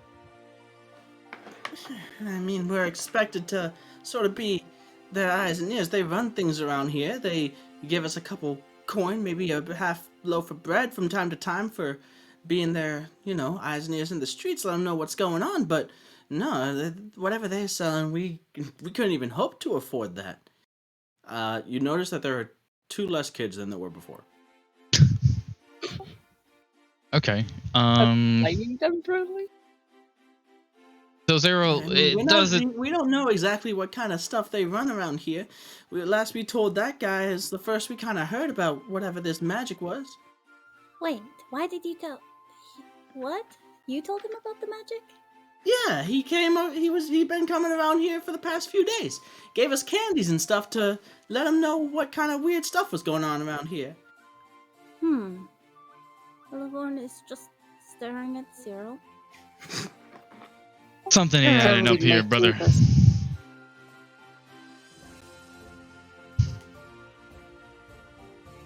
You better confess what you did.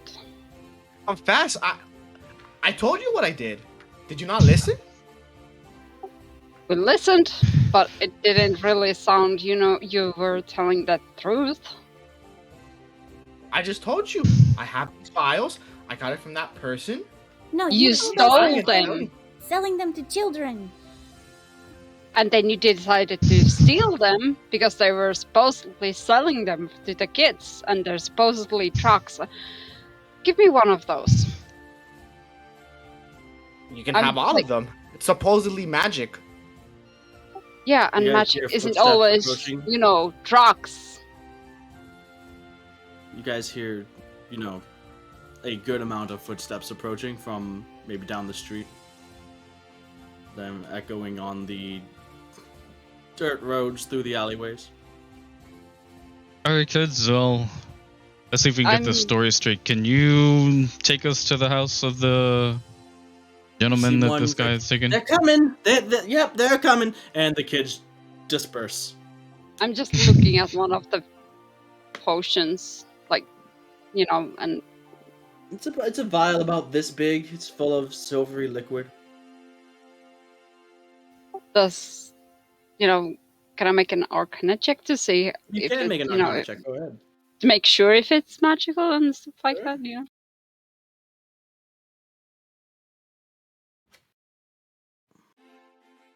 17. It's not magical.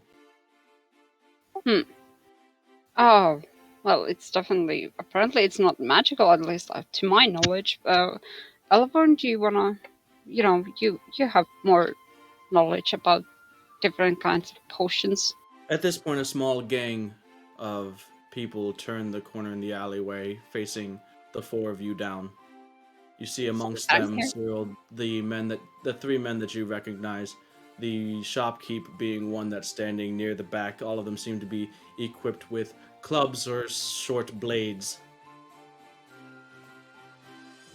Really couldn't stay out for even half a day. Now, we warned you what would happen if you came back here. I'm not afraid of you. So Can you tell us what happened? Uh, I Plainly? told you. Oh, man Not right you, there is a Cyril. thief. Stole some of my wares and ran off without paying. Meridian is really trying to control her rage at the moment. why would I pay for that? It's not magic. She confirmed it. I'm not paying for this. You, Bear, and tackle this lovely person, Cyril, to the ground, and just roar in his face. Some of them seem a bit taken aback, like, okay. Well, maybe. Who are these people, boss? I don't know. Since Cyril gave the potions, I'll just approach the other guys. And is this all of them, or did he take more, or? Well, there's the one that he drank. There's the ones that shattered when he clumsily went to grab some of my wares that fell onto the floor.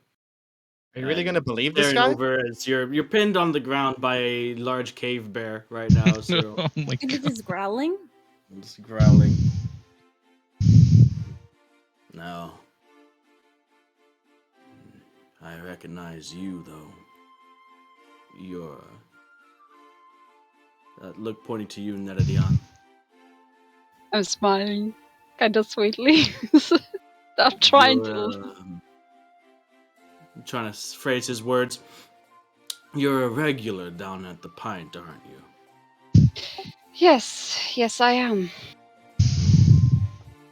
Well, certainly don't want to cross you, but I can't let this just go unchecked.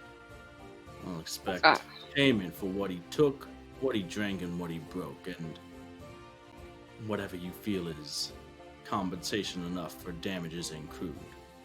So let me get this straight. This man sells magical items that don't end up being magical at all. Clearly a liar, and you expect me to pay? How is this justice? Christ, How is this imbecile, right? Magic is code for... He's a slow one, isn't he? Apparently so. And I'm not fully sure why. Maybe it's... Okay, partially you could claim because he was a slave for a long time, but still, I don't give a fuck I'm not why. fully sure His yet. fortunes have turned around right quick. I saw how much coin he had. He can definitely pay for what it is he stole and destroyed. Yeah, you're not wrong about that, and I hang on. I'll walk up to Cyril. I'm gonna take his coin pouch because he's pinned, and walk back to the guy. So, how much does he owe you? Well, if you hand back over the goods that were taken, then it's just the one he drank and the two that smashed when he ran off. So, 50 gold. Again, are you really gonna believe this guy? Really? More roaring. Wow. I'll take out 50 gold and give it to him, and maybe the 5 other extra. vials that... Oh, I Yeah, definitely of course, noticed those 5 extra. vials. The vials and the 50 gold and 5 gold extra. He looks over it, examines his vials, pockets them carefully in his tunic, and... Alright, boys, it seems like there's no need to spill blood tonight. You keep your friend there on a close leash. Definitely, there's if you could even call him friend anymore. Oh, my at good least. sir. You're lucky I'm being held down. Lauren backs up and sits down. It's okay. I'm gonna be honest. Everyone's off you. You're no longer pinned. I'm just really trying, just pinching my nose, just like really trying to like. You're not pinned anymore, Cyril. The shopkeep, who you had just sort of pseudo-threatened, raises an eyebrow at you. Do I still have my Just my in coin case. purse? You still have your what? Do I still have my coin bag, or is it still being held? Oh by... no, Neri's already paid the dude. You still have Yeah. what's left of it, I guess. Huh? Yeah, I'm gonna toss it close by to Cyril back Yeah. there. I was like, just, nothing between. He doesn't belong in, he's not part anything. He's probably not even going to belong with us. This group. So he's not So- one of yours then. No. And I doubt he Good to would know. ever Very FP. good to know. So in that Better in count that your lucky part, stars there, mate, that you have such good acquaintances here. Was that a threat?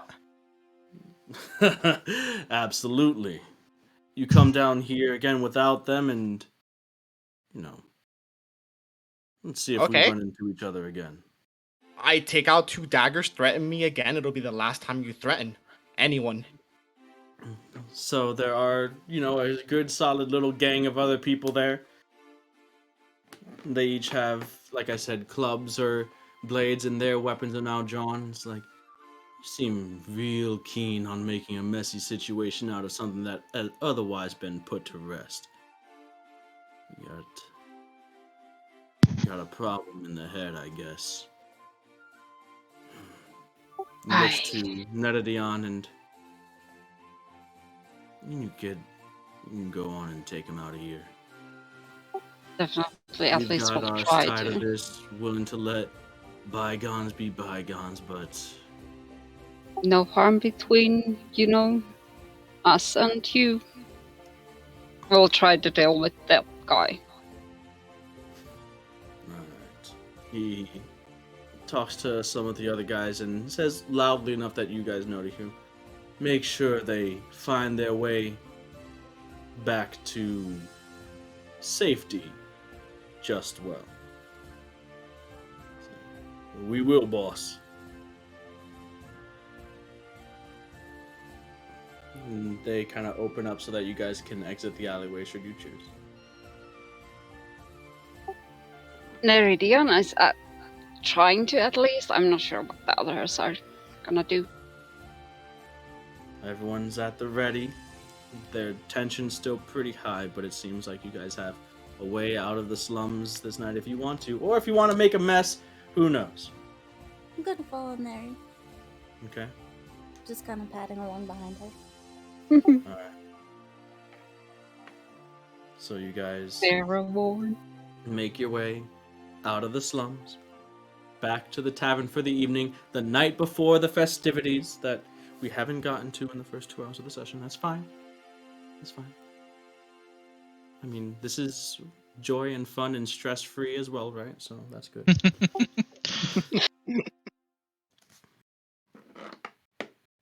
And you make your way back to the Whistling Albatross without further issue. So you can go ahead and mark off 50 gold. 55 because I gave extra 5. Oh, the 5 extra was on top of that. That was also it was 45. The 5 extra would have been okay, 50. yeah. Okay. I miss. And with perhaps various levels of scolding, anger / excitement for the following day, you guys get to bed with the conquest and ceremony to happen the next morning, which we will get to after the break. Break. And your time derailing this shit is over, Cyril. Now it's my time to have fun, alright?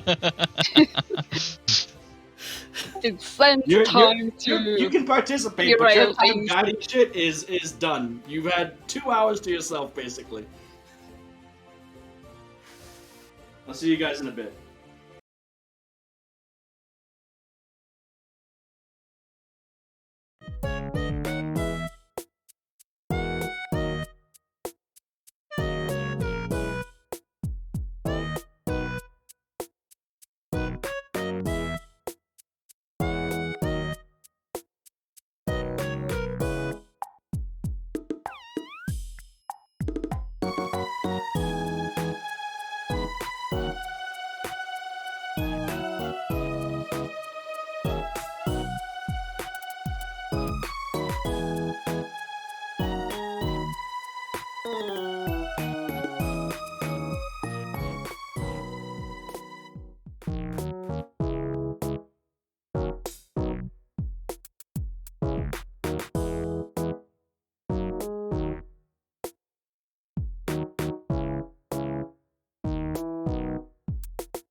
day of the festival, and instantly you can hear that the party has started fairly early, crack of dawn type early. You can hear the bustling in the tavern where you're staying. Drinks are beginning to be poured at the crack of dawn. You can hear far off music and festivities going on in the streets. I mean, the day is yours. Last time you walk out, you maybe have a small breakfast, maybe a thing of ale. Who knows?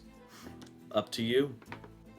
But you get going. You have the day.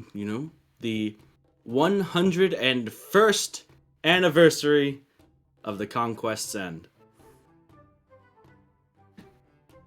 100 and the first. Yeah, last year was the 100th. It was Yeah. Yeah. Wow. That's been around for a while.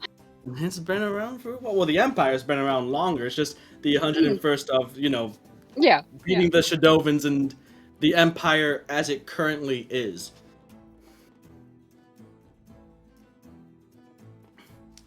Anyways. Right now, in Malore's lap, you guys are quite a ways away from the large park and field that you had known, like a lot of the events and festivities were set up last year.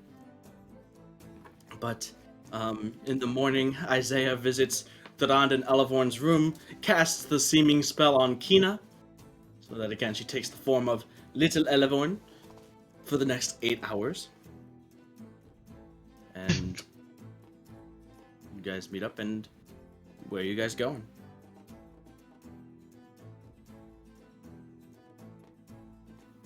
I think we should find the pastries again because they were so good last year.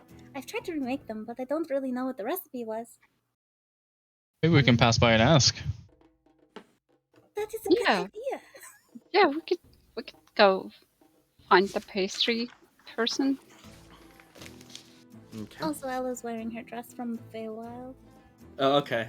So And of course, very, very Nervion is colorful. wearing common clothes too, the red shirt and, Okay. And Isaiah's wearing a sort of, fancy clothes that he had tailored for himself a few days prior.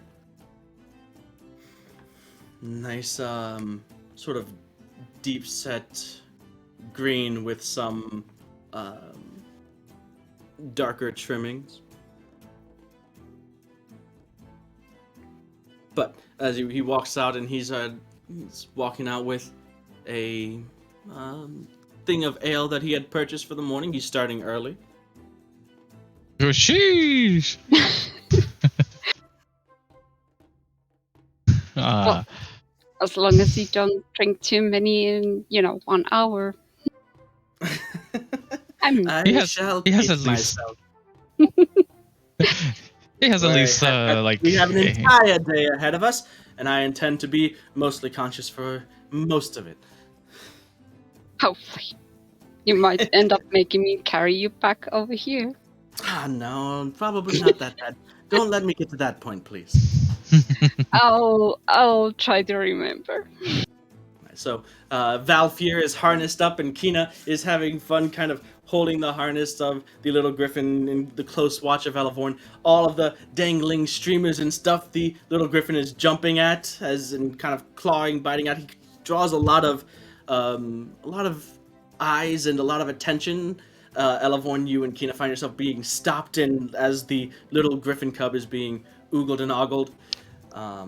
But you continue to make your way through the streets, and every street is full of just revelers, music, drinking, and you get to one street corner as you enter into the walks, as you kind of get to where it seems like the party proper is happening. The crowds get a little more dense, and towards the end you can see that there are these large kegs of ale and wine that have been brought in, each one seemingly staffed with a group of servers that make the rounds around just selling people ale on the streets if they would want it.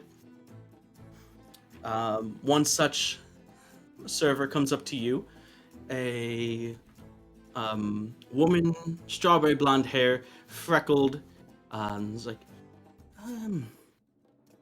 any of you interested in some drinks?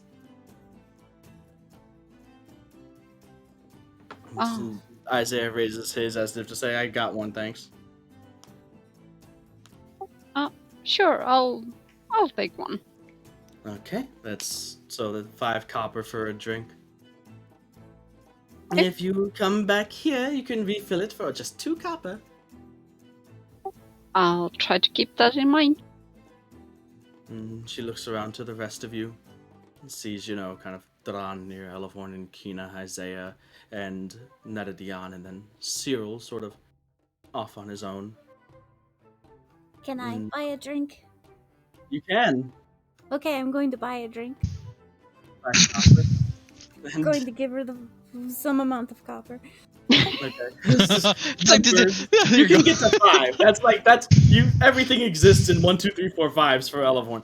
So she walks up to you, Cyril, and is like, "You seem to be the only one."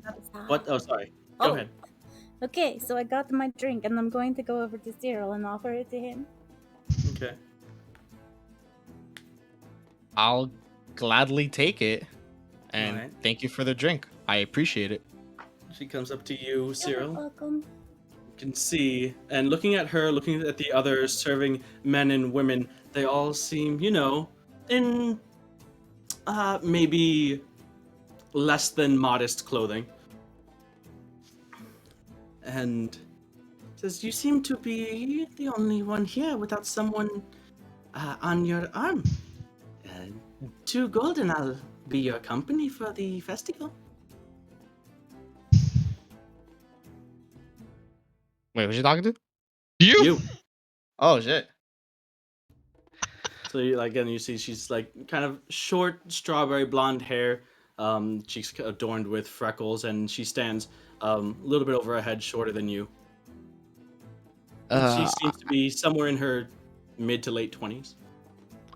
I'm going. Am I sitting with the rest of the party, or am I sitting by myself? You guys are Just walking standing, through the yeah. city right now. Oh, Or dude, at the moment, Sure. kind of stopped by the. Yeah. I fluster, cheeks turn red, and politely decline the invitation. Very well. You'll know where to find me. And she gives you a little wink. And you can see one of the serving men that are standing near the keg and sort of replacing cups onto his tray. He's wearing what looks like would be, formal serverware, but it's short. It's cut off like midriff at the torso, and the pants are kind of short as well. And he speaks up. Perhaps the man would be interested in a different sort of company. Kina calls out, like, "Why are your clothes so short?" He laughs as he kind of like saunters over. It's like, "No, it is no problem. Just simple matter of fashion, dear child. Last year, it would seem that some of the higher-up noblewomen started a bit of gossip. They saw a strapping young server lad wearing something more akin to this, and they quite took a liking to. He's blushing a lot. Damn. Nerodion is trying so hard not to laugh. I did what I Isaiah's had lost. to do.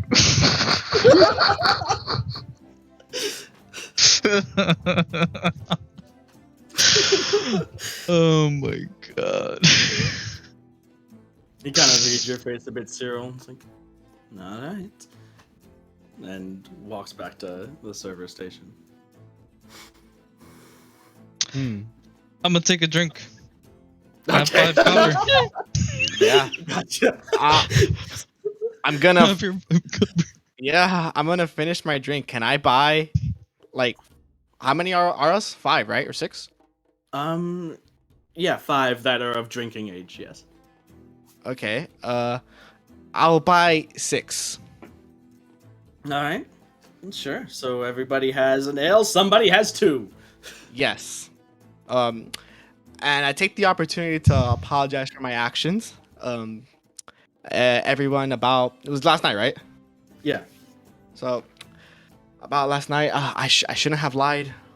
I thought he was selling vials of magic, literal magic, and I misjudged the moment. And even worse, I lied to you. I'm sorry. Well, You know, I could make potions if you're looking for stuff like that. yeah, she could. And to, you know, I suppose to some people, those kind of things are magic. So, yeah. A suspicious-looking person selling magic in a vial definitely seemed like something I thought I should have investigated. However, I was wrong. Hey, look, it's okay. It's in the past. I appreciate the apology and the message. The sole issue is behind us. Just take a load off. Enjoy today. Very well. And then I look towards Nerdion and Elevorn. Cheers. Cheers. Isaiah, as in clinking the glass. takes a sip. Cheers. Everyone goes around clinking glasses as you guys get into the heart of the festival, surrounded by excited chatter and jubilant music.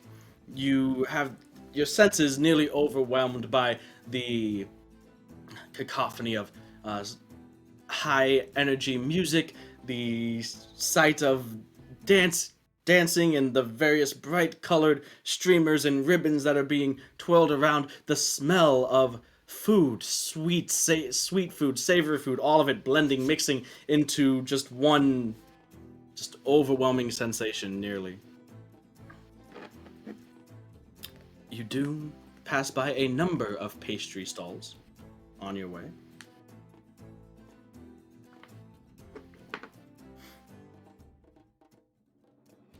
Okay, Kini, you're gonna have to help me out here. Which one smells the best? Okay. Kina kind of bounds up and kind of walks by some stands and just lifts up her head and sniffs at them, goes on to the next one. And then, like, after a while of just running around, she points to one that she likes the best. So I'll approach and try to acquire some pastries. Okay, how many pastries? A lot. They are a silver each, and they look fluffy and flaky, glazed and iced to near perfection. Oh my goodness. So a silver apiece. You remember last year, the last pastry that you had taken out was maybe about a few months after the last festival. So you had a pastry just kind of going bad in your bag for a while, but who cares? Now you're in the moment, and these are fresh.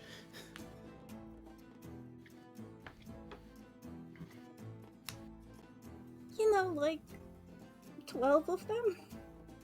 Okay. Yeah, like a dozen, I guess. Gotcha. So 12 silver or a gold 2 silver. And as you guys are getting to the main area after purchasing the pastries, passing them around to whoever you would want, Kina happily munching on one of them, you kind of have to take over for the reins of Valfir for a while as he's just trying to leap and chase after everything. You get to a point where it seems like there are events that are being set up still. There are some smaller activities and things that are here, but this early in the morning, it seems like there are large sections of this open field that are roped and caged off where things are still being set up for later. You see signs and other things advertising. You see one of them is there's something for archery. There's jousting. And just a bunch of other things. There's sort of like smaller to the side games where people set up like makeshift little bits to, run little card games and games of chance and stuff of that like.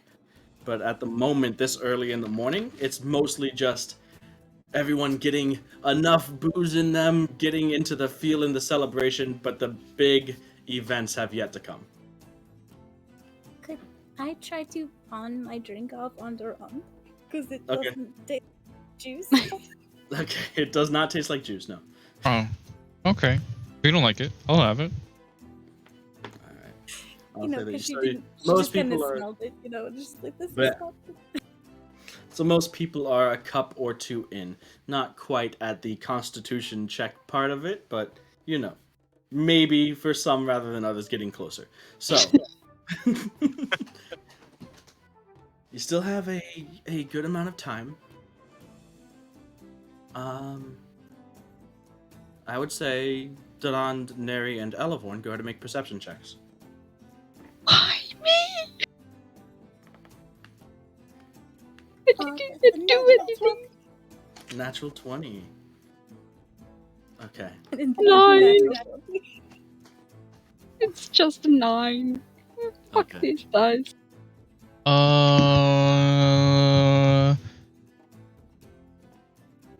11. 11. All right. So, Elevorn, as you guys are making your way around and just kind of stopping to watch street performers and enjoy and revel in the music and just continue to just take in the atmosphere, I'd say by mid-morning, kind of verging on late morning, you see a familiar face setting up an area that's been roped off, pacing back and forth in an area in the field and looking rather perturbed. Who you see is Girana's father, the tiefling man who runs a cobblery in the vagabond slums. I get all excited and tug on Duran's arm. It's Gerona's dad, and I point him out as I start to head towards him. Okay.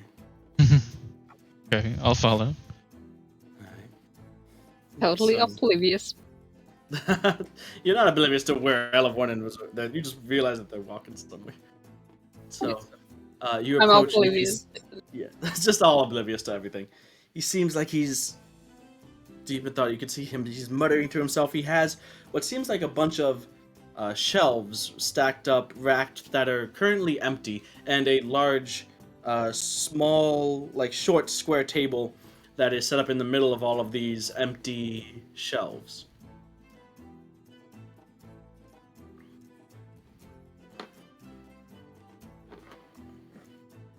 But it Hello. seems like something is bothering. It's like, Elevon! Durand, Neredianya, it's nice to see you. I hope you enjoying the festivities so far. Offer him a pastry.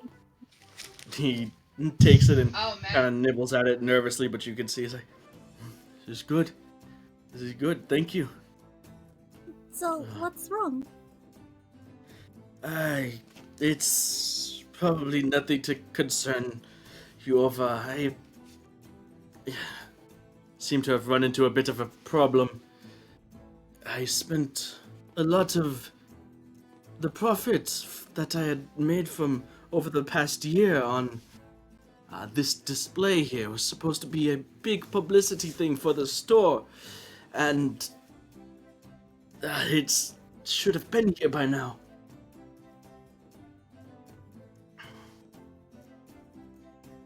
Yeah. Where did you order it from? Maybe we could help. Well, it's a number of things. I sent Joanna off not too long ago, but haven't heard from her since. It was a cake from a baker's down near the Magia, and a new line of work shoe that I was working on, one that cleans with the lightest of wipes from any rag and doesn't stain. The cake that I had ordered from a baker isn't here. The shoes that I had worked with and entrusted to Jorana to work with another individual that specializes in such things is not here either. It's all just I can't leave here. I have to watch over the setup, but oh.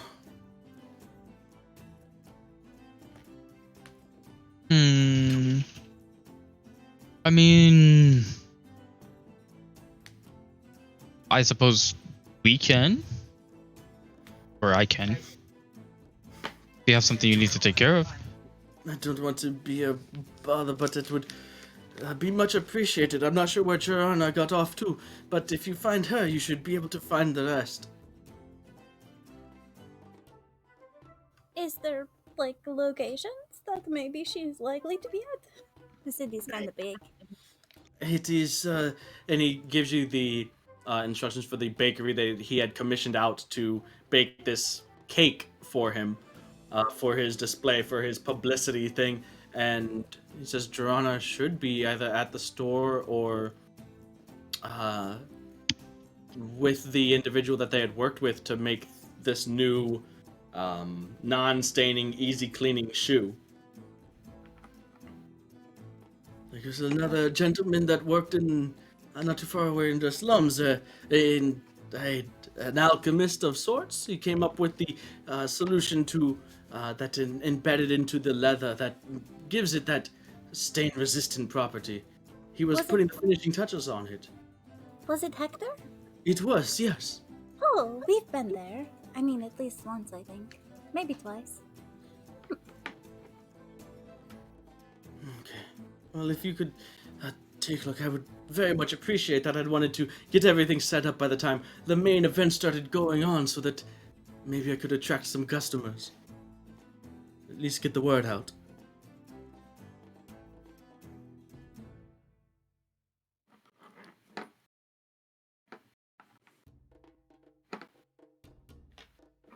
Okay, well, I could head to Hector's, or we could. I mean, do we want to do both at the same time, or stick together? As long as we're back here for the big events, and I wouldn't mind going either which way. Maybe we could make a race of it. Although you might win. If I'm going to Hector's, that's kind of a little farther away. Okay. So, are you guys splitting up?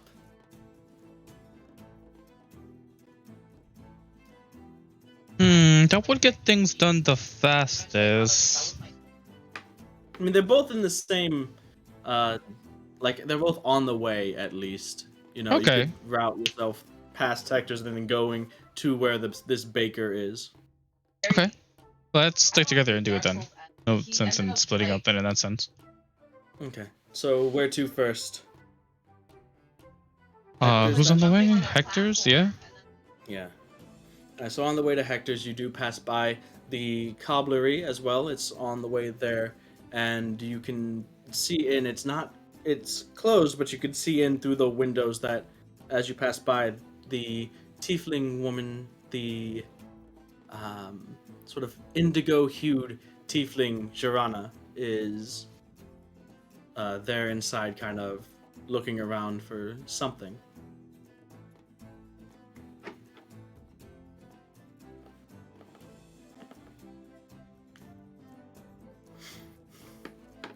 Well, I'll knock on the door then.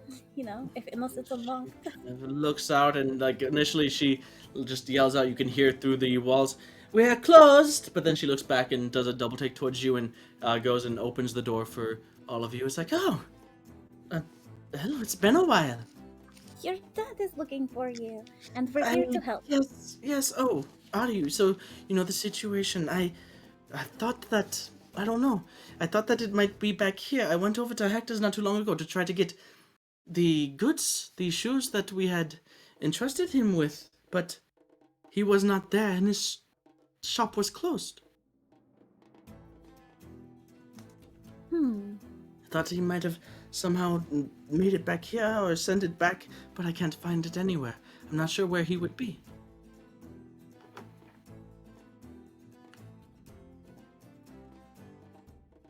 Well, okay. Could I cast Locate Creature and try to find Hector as we walk towards his... We'll check his grocery shop Sure. again. So you locate creature on as you think about the scraggly, gnarled-haired, sort of crazed alchemist / general store owner, herbalist man, and 1,000 feet of you, nothing. You get to his shop. It's closed. There's a sign that says closed for festival, and notice that he will have something set up in the festival grounds as well. Okay, so probably find him there then. Hopefully. Yeah. At this point, you are a bit closer to the bakery than it would be to backtrack, but it's up to you guys. might as well go to the bakery, right? Since it's Yeah. just here. All right. So you head past and you continue in towards the bakery, all the while, refilling drinks where you see fit, passing by smaller sort of hole-in-the-wall taverns that have their doors open and music pouring out. You've gotten further away from like the main revelry, but it's a citywide event. So you get to the bakery and you walk in through the doors. It seems like it's a large bakery with like a main entrance, shelves on either side with glass coverings that... What did we just lose? Did we lose something? Oh, we lost Dune's camera. Okay. Yeah, my phone is dead. It's okay. So, with various sized and stylized cakes, this looks like it's a pretty well-experienced baker here. The cakes themselves aren't just plain. Everything has some sort of flavor or decorum to it. But as you walk in, a person that's behind is finishing up handing a boxed cake off to somebody else who pays them the coin and makes their way by you, and they say, "Ah, well, happy conquest's end. What can I do for you?" Is Geronda with us? Because, I mean... Would you want her to be? Maybe. I mean, Sure. she was supposed to get the cake, right? So she would know to do that. But I mean, it doesn't matter. I just was wondering. Yeah, sure. Do you know the name that the order was under?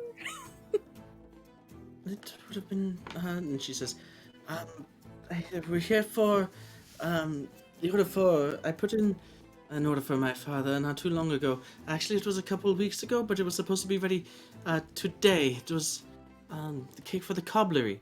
It's like, oh, yes, the boss is in the back right now putting the final touches on it. You're free to come back if you wish. Could I go look? Yeah.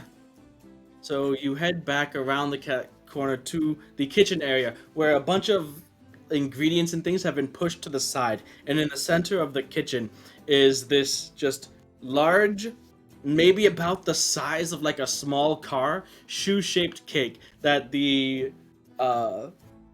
baker is putting the final touches on with some like sculptor's tools. What? It's just eyes wide. I'm like, Duron, do you have to come see this?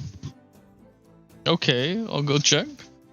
You go back and you can see, a what looks like a shoe fit for a giant.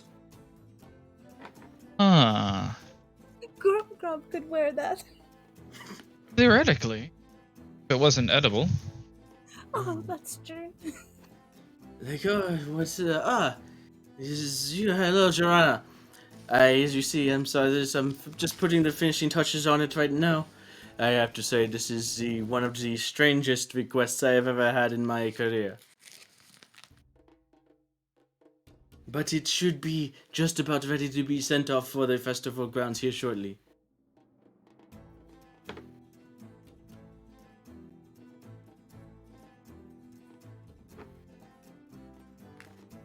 Well, that's good, I suppose. Looking around and around the kitchen, back towards the front of the store. And how exactly are you going to get it there? Oh, well, I have a couple of horses with a wagon that I could place on the back of it. We've already mapped out a route where the roads are paved the smoothest as to not disturb the cake. Yeah, that's fine and all, but how are you going to get it out of the bakery? And looking around, you notice that the doors are too small for the cake to fit through. Oh gosh. I fucked up. Oh wait. The baker's face just drops and shrinks like, oh no, what have I done? Object. I can make it smaller. Can you? Yeah. I've got what? enlarge and reduce. And Does that work on it things? says an object. It says a creature or an object. You could do that, yeah. Oh, And sweet lord. you can solve world hunger with that. Yeah, just actually make it I bigger. can make the cake Oh, just bigger. bigger, yeah. No, make the house bigger. Oh, no, come on. No, You'll be happier. Wait. Spell economy here. If I make the house bigger, I only have to use the spell once. I'm kidding. Yes. I'm kidding. Yeah. I'm making You the just fucking. also just drop the spell. It lasts only for a minute, anyways. Hey, that's true, all true, you true, need. true. You make the house big. Oh no. No. That's a mega risk. All right, no, we are. Okay. I got this. Is it done? Is it done? So Can I? it's done. Yeah, that's like I'll go ahead and make sure that the cut's pulled around out front. Just and the baker heads out. Perfect. This will just take a moment, and then Pendant of Bahamut. This is a really weird request. Make the cake small. So you cast reduce on the cake, and you guys watch as its dimensions shrink down to the point where it's still a rather large cake, but you can take it out and fit it out the doorway now. Elevorn is awestruck. I rush out the door with the cake. Okay. So you go out the door with the cake, holding it steady as you do. You can see out there are some sort of ornately decorated horses. Their manes braided with ribbons and tassels, and they're pulling a large flatbedded cart behind them. You place the cake on there. The minute ends, and the cake comes back to its full size. Woo! Whew. Just in time. Just in time. The driver of the cart says, the route we will be taking to this place's destination is a bit of a roundabout one to make sure that we stick to only the smoothest of roads, but rest assured it will arrive. And he kind of giddy ups the horses, and they take off at a very cautious pace. Nice. So you guys, if you decide to go back, you'd probably beat the cake back if you wanted to. Because they're taking like a winding path of only the best of roads. We still have to go see if we can find Hector. Yeah. Yes. Alright, so you guys make your way back towards the area. At this point, it's getting to late morning, kind of closing in on noon. And as you're walking, you come up on like just one of many taverns that seem to have just a rowdy, happy, partying bunch of people in it. And as you get nearer to it, the glass from one of the windows blows out, shatters, and a man, seemingly tossed through the window, lands on his back in front of you, holding a mug of ale in his hands. He looks up to you guys. Oh. Hello, Durand. He kips up as you kind of look at Damien taking a swig. He walks over to the window and shouts in, "Who was the one that bet that I couldn't throw myself out the window and not spill my drink? You owe me a drink and the barkeep a new window." Oh my god! Of He course. walks back to you guys. It's like, "You're enjoying the festivities so far?" And he kind of eyes over you all, little Elevorn, and then to Cyril, and he goes, "Well, come on in. You have time to share a drink?" And then mentions to Cyril, "Congratulations on your freedom, by the way," and walks into the tavern. How did Damien. How did you know? It's Damien. You'll find out. Let's just go in. Okay. You go in and you can see Damien collecting his reward from the bet, brushing shards of glass off of his shirt. You can see he's wearing very, very common clothing. and he now has like 4 full pints in front of him, and he finishes off one and picks up the next. He's like, I've got plenty. Help yourself. I've had a bit, but I'll help myself. Okay. I'll certainly take one after the week I've been having. All right. So you're kind of taken aback by his comments. You take one and you're eyeing this man who really, at face value, just looks like a town drunk. He's already like well into his cups by this point in the day. And he's sitting like kind of slouching, sitting really far back in his chair. Okay. As I take a sip, I stare at him like if I'm staring daggers at him. I pause the drinking and I ask him, "What do you mean by freedom? Is anyone really free?" You know, making it vague to see what he knows exactly. It's a bit too early in the day for philosophy. Short answer, I suppose, would be no, but there's a bunch of debate for that. No, I was speaking in more literal terms. These ones went off not too long ago in attempts to stop a slaver operation and rescue Netadion's mother. I've never seen you before. You bear the marks of a man who has spent many years under physical oppression, unless you are into that weird stuff. I doubt that, though, and you're traveling with them. My assumption is you were there when they did that and decided to tag along. If I'm wrong, I'm wrong. Now, my name, by the way, Damien, what's yours? That I cannot deduce. My name is Cyril, and I look at him, trying my best to keep a straight face, and I am into that weird stuff. Not here to judge. I'm sure there are certain places, especially around this time of the year, that could happily accommodate. I would not know, however. You guys are a bit far off the beaten path. You're a bit far away from the main festivities. What are you doing in this part of the city? We got a giant cake boot. I mean, No, it yeah. was for. It is not often that I find myself at a loss for words, Elephant. Cake boot. Yes, it was huge, and then Ron made it small so we could get it out of the bakery and onto the cart.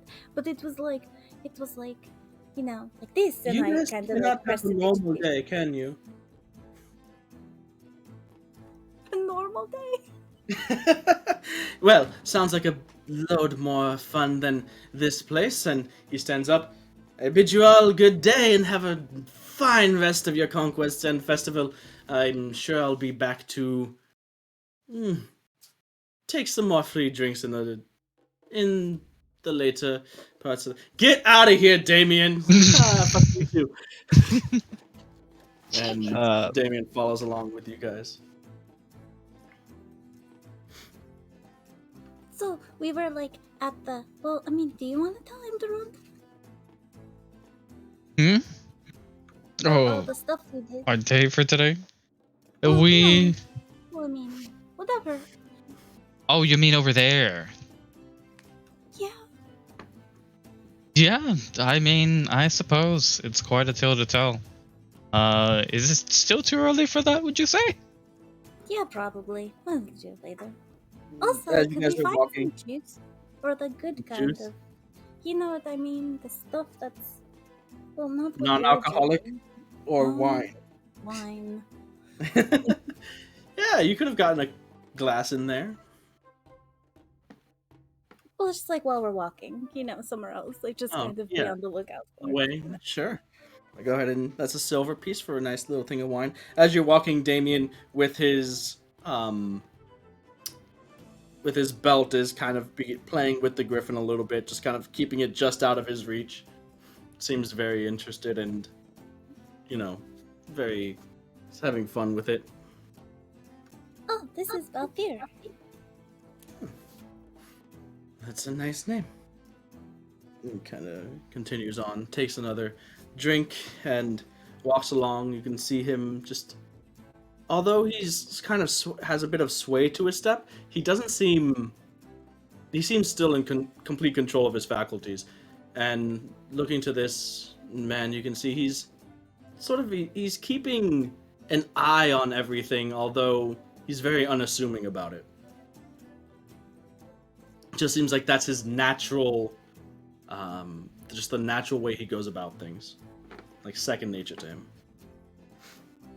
But you guys get back to the main grounds as more things are starting to be set up, and actually now at this point, as it gets towards the afternoon, they're starting to come in, and there are crowds that are gathering around certain events and spectacles that are taking place. One of which you see a large crowd of cheering people, and making your way through it, you can see a group of 5 men that are gripping one end of a large rope, and they're tugging and pulling at it extremely hard, but like they seem to be giving ground. You can't see who's on the other side of the rope yet, and eventually the little flag that marks the middle of this sort of tug-of-war contest heads towards the other end, and there's a large cheer as many of these 5 men stumble and fall, having lost the competition. As you make your way through, you can see that on the other end is a single man, adorned in garb with shoulder pad of a lion's head, a dragon skull as a helmet, and somewhere off to the side, kind of being rested on by one of 4 others that are kind of sitting in his corner, a large warhammer that seems to, instead of like a metal or stone brick for the warhammer part, is 2 ram horns. And yeah, you're looking at the Chimera. You have to. Huh? You cannot be serious. He goes over, he grabs a drink, and he's like, good showing, gentlemen. Who's next? Will anyone step up against the Chimera and his men? I mean, you and Neri definitely would win, right? And Maybe, Damien's here too. Yeah, you know what? Probably. Yeah, more than likely. So you guys step out? I believe in you guys. Oh, you're staying out of this? You're coming too. All right, I guess. I mean, so you know it is a 5-on-5. He sees you come out, and he goes, boys, break time might be over. And you can see some of the rest of the mercenary company, some of the Chimera's men getting up and kind of limbering up, taking their place behind him on the rope. So who's involved? Durand? Neri, are you guys involved?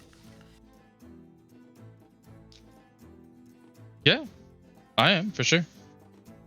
I could use Yeah. I Neri's didn't hand. even know that I was there because Where did you think you were? I was too oblivious when they left.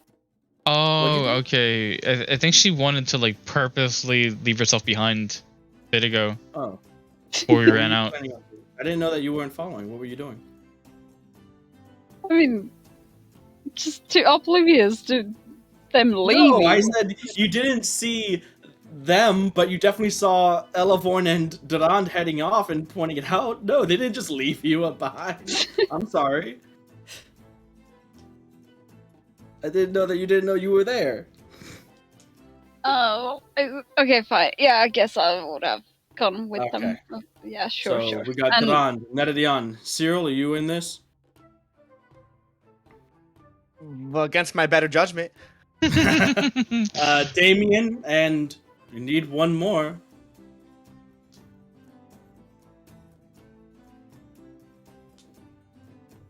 Well, someone has to stay with Kina, so it's either me or Isaiah. No, it's okay. No one has to stay with me.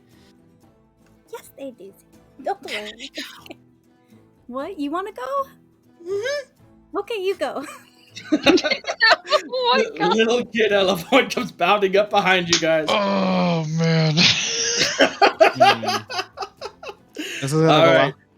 Looking as back at the Ella more a person, as little the bit. sort of mediator, just kind of centers the flag that's over the center point of the rope. There are two lines that mark, at what point if you cross it, your team loses. So, who's the anchor? Who's the one at the very back? This. I should know this. I watched Squid Game. Right? It's just tug of war. Squid Games That's didn't tug of war. invent tug of war. No, but there was they a had tactic in there. There was a tactic. God, Oh, what was it? I don't know. I haven't watched it. Oh man, what was the tactic? You had to keep like the. Didn't you have to keep Hey, like the strongest person all the way in the back? Can I take a judgment to see like our build, like our physicality of our team versus theirs? You have Duran. this guy is huge. His mercenary company, they are built. They definitely. You have a small child. Two kind of skinny looking half elves, though Nerdidion is deceptively strong. Damien himself is athletic, but he's lean, not so much in the muscle category. Like, he's not built, and the Chimera is huge, especially for a human. He is, even he's larger than Durand is. Yeah. So while they're deciding, can I use prestidigitation on the sideline, like cheering, like, go Kina, go the wrong. All right, I want everybody to make a strength check, please. Okay. Oh, goodness gracious.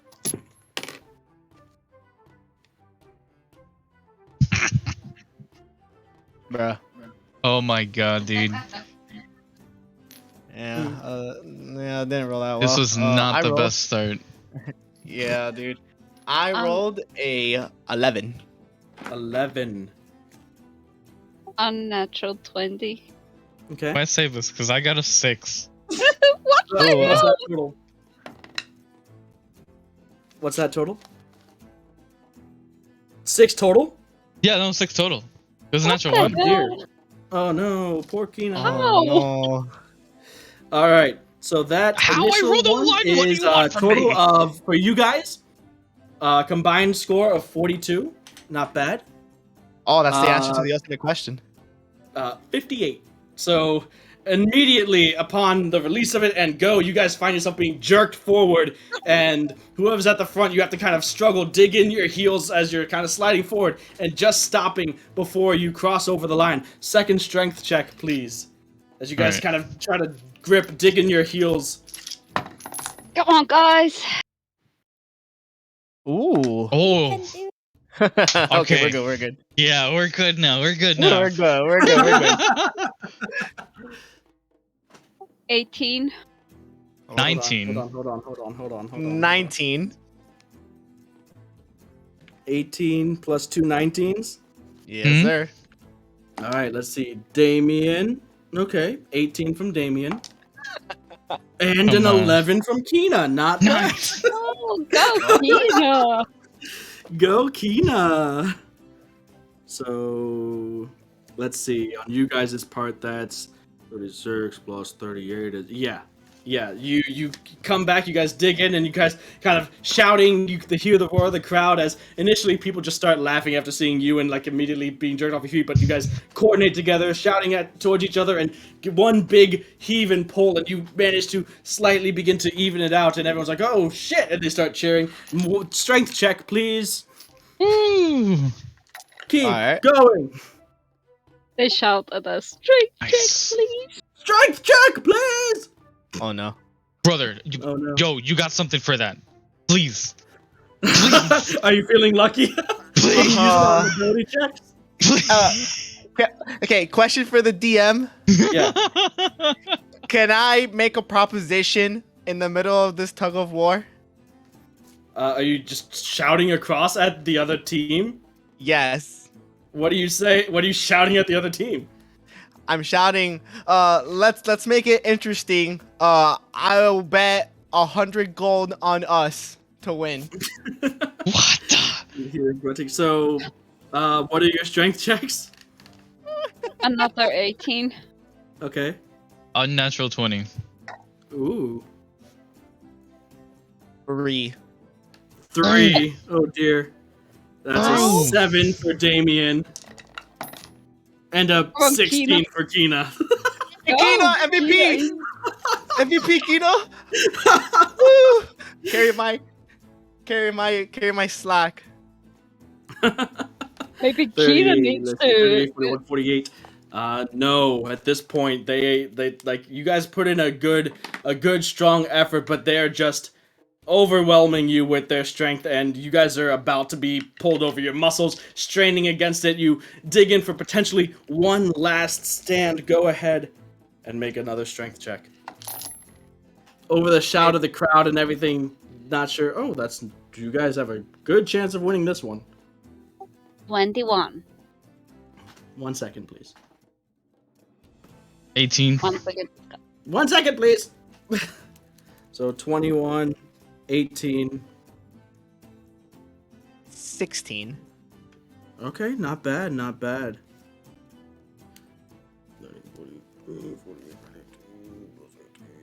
So did the All right, so Chimera team 21, respond? 18, 16. From Damien, you get an 11. Ooh. And from Kina, you get a 20. No, 19. Oh! It's -1, so 19 from Kina.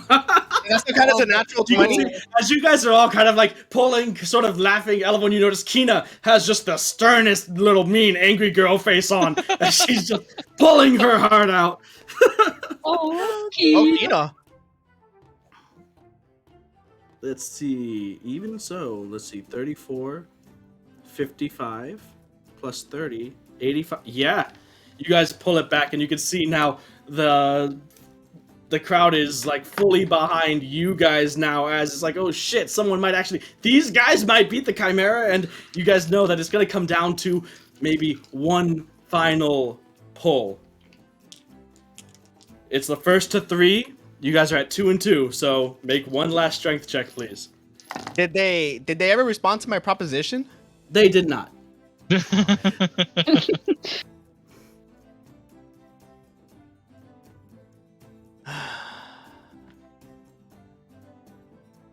I rolled a 12. Is that 12 total? Yes. Okay. 19. Okay.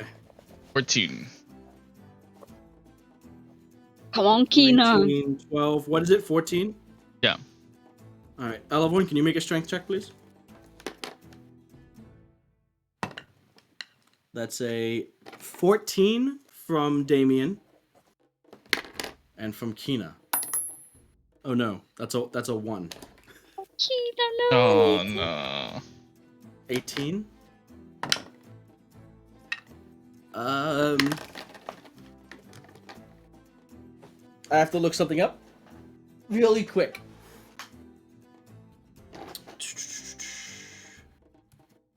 Hey guys, if we Okay. lose, I'm not paying up. They You didn't they didn't agree to accept. that. 28 plus 31 is 59 plus 1 is 60. So, you guys are pulling, and you get a bit, give a bit. Elevorn, as you're kind of cheering on, takes you by surprise, and you just lose control of Valfir as he pulls himself free of your grasp and runs towards the rope. Oh no. The dangling little ribbon that's attached to the middle of the rope, he leaps towards it and clenches down and bites onto it and just doesn't let go, so that right now, being pulled between the two of you is this swaying, dangling little griffin cub. And just barely, you guys are pulled over the line. 62 to 60 was the final check. Wow. Oh, Guys put up a close fight, and at the end of it, the ropes drop, and the Chimera and his men kind of waves off, and he's like, "No more for now." He walks up to you all, kind of claps you on the shoulder, and it gives you a grin. He's like, "How the hell have you been?" You Not guys- better than you, obviously. As Valfier's kind of just tearing and like ripping like a little puppy at the ribbon that was tied around the middle of the rope, Ella, when you retrieve the leash on your griffin cub. Whew. I mean, we won just barely, and you had a small child on your side. I'd say that's a victory for you, if anything. Yeah, all in good fun. Indeed. So, you guys kind of rubbing a bit like, strained muscles as you kind of just take up more drinks if you would have it and continue on. So, somewhere here is Hector. Oh, Durand, by the way, kind of like while I'm still stretching out my arms and stuff. Yeah. Even though we did just that, but would you be interested in participating in the arm wrestling again? Sure, whenever we happen upon it. Okay. Are there any games of chance that I can participate in? Sure. There are plenty of little things where people are running up cards. No one's gonna be interested in dishing out 100 gold for it. It's a game for silver. Damn. But yeah, you got basic games of chance where it's make the best hand. There's games that look sort of like a 3-card Monty type thing. What are you interested in? Do they have any dice games? Yeah. I'll go play some craps. All right, sure. Yeah. Can you roll 2d6 for me? Yes, sir. Yep,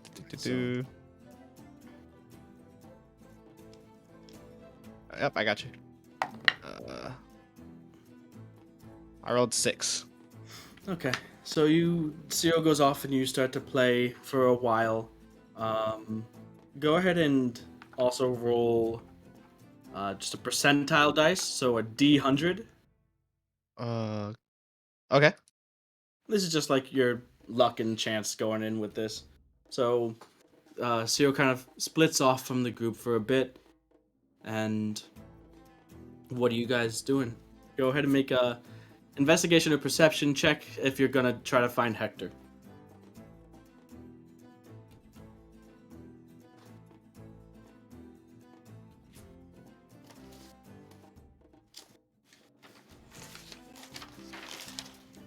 Uh, 26 on the investigation. Okay.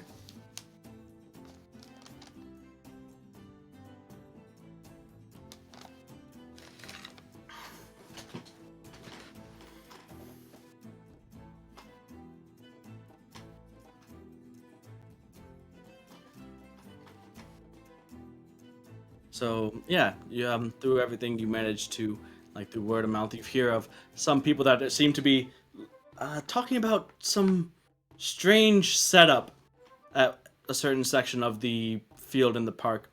And you, upon happening across it, you see what looks like lots of boxes, crates that are stacked up, a large table that seems to have a bunch of flasks and basically like an outdoor laboratory that has been set up, and around that setting up stuff, taking things out of glass, out of boxes, beakers, vials, and stuff. You can see Hector, who's kind of manically going over everything.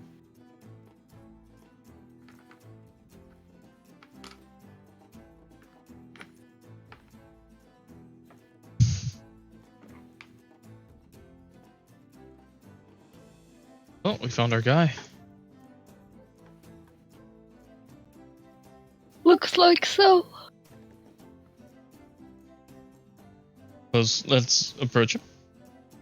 Okay. You walk up to his space. Nope, sorry, not quite ready yet. Not quite ready. No, not quite ready yet. Don't worry, it'll be worth the wait.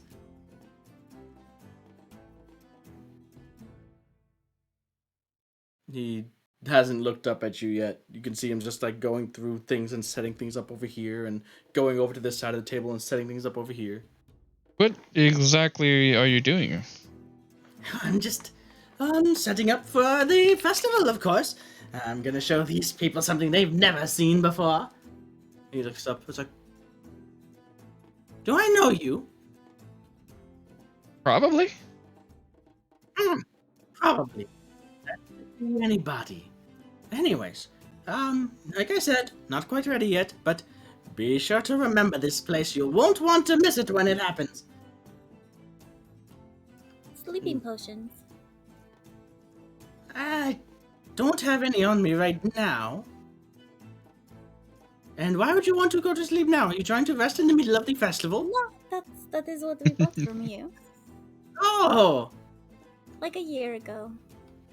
Huh. It's a long time. No. Yes. No. It wasn't you, though. No? No, it wasn't for me.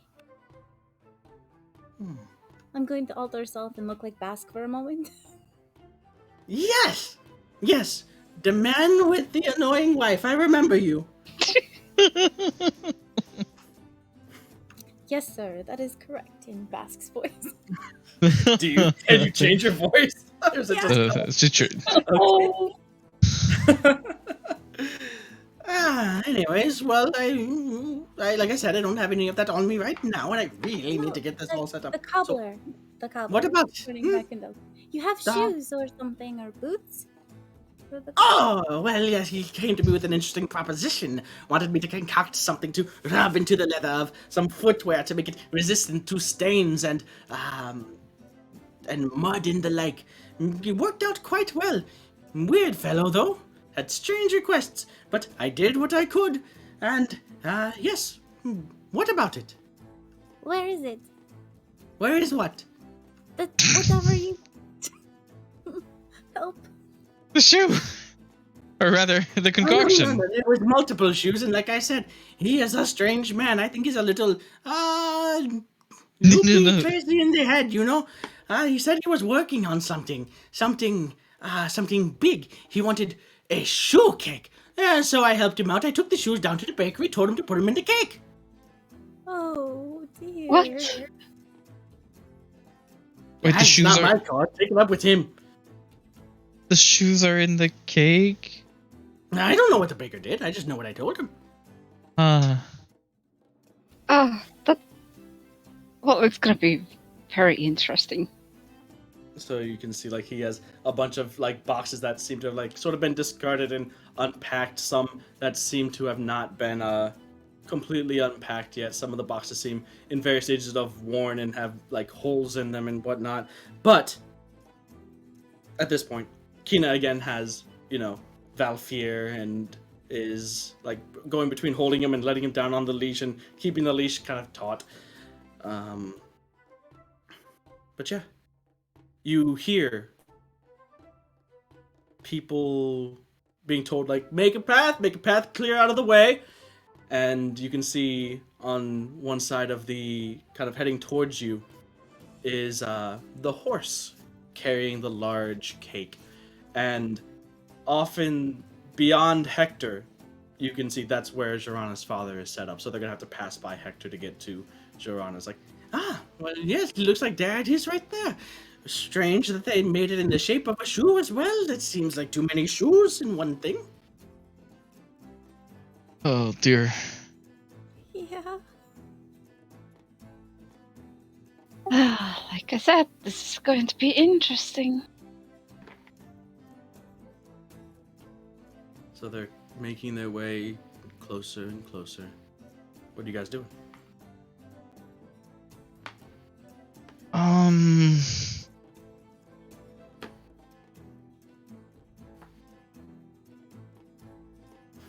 I don't really. Jorana has made her way back to her father by this point, and she's like pointing out the cake as it's coming off in the distance, hundreds of feet away at this point.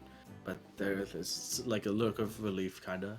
Maybe we should go warn Jorana and her father about the shoe cake problem. Yeah, I mean, definitively. Yeah, let's. Yeah, Uh, yeah. Okay. So you guys begin to head off. Then you hear a, "Oh, no! Oh no! Where's Kina?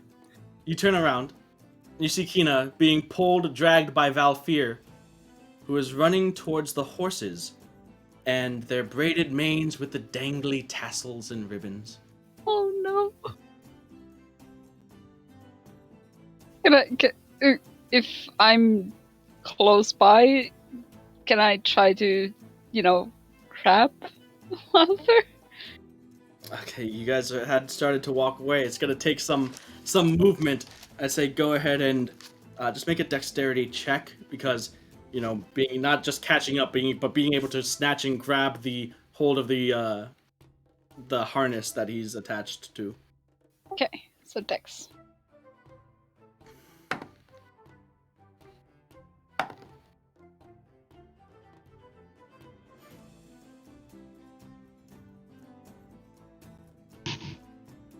Unnatural 20.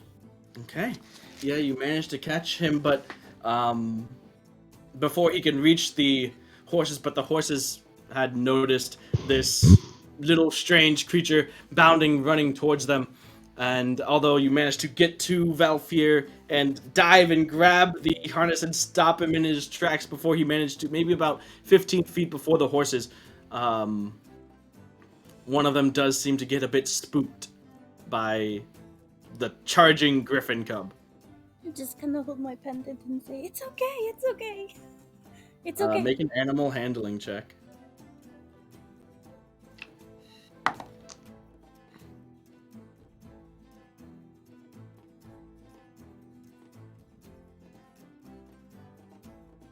$21 total. 21. The horse itself does seem to you shouting and coming up and yelling, speaking to it. It seems to calm down a bit. Then you get the situation under control.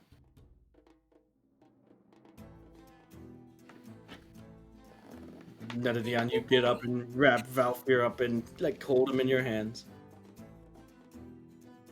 And the horses continue towards Jorana and her father. Oh, that was a bit close. Thank you. No problem. I didn't want, of course, Walfir to get hurt or the horses and everybody if the horses would have gotten spooked and. Yeah, that could have been pretty bad. Guess maybe I should hold on to him. Oh, yeah, I'll head it.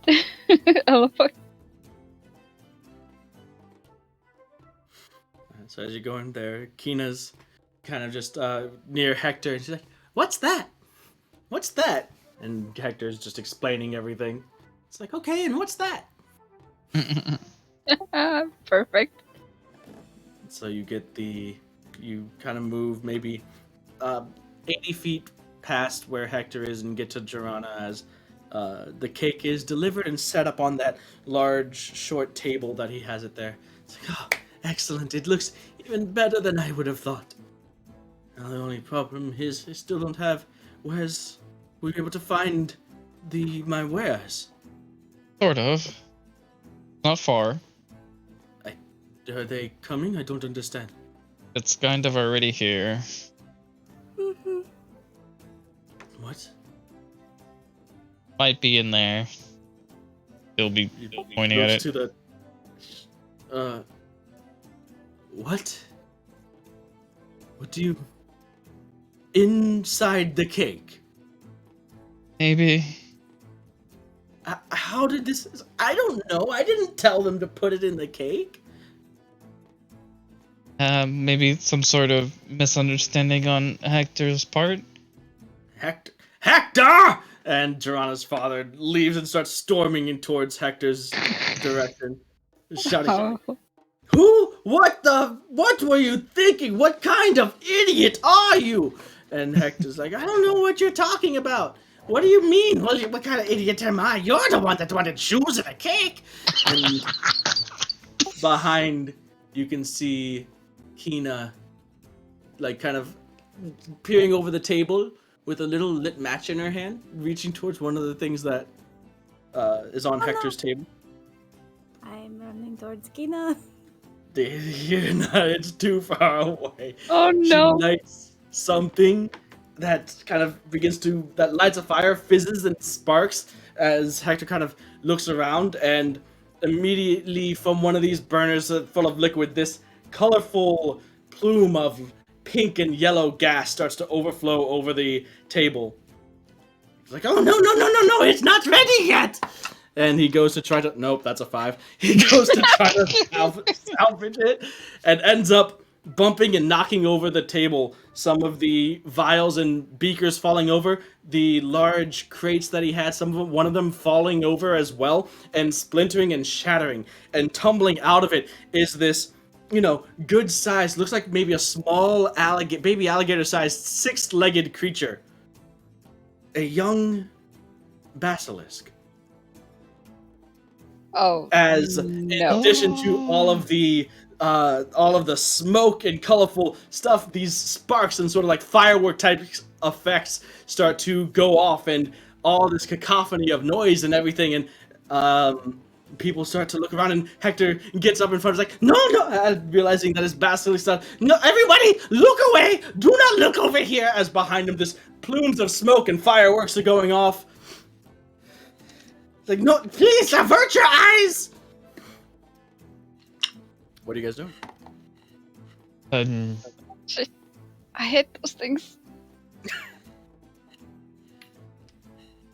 How far away am I? You're running towards it. You would be able to be on it right now.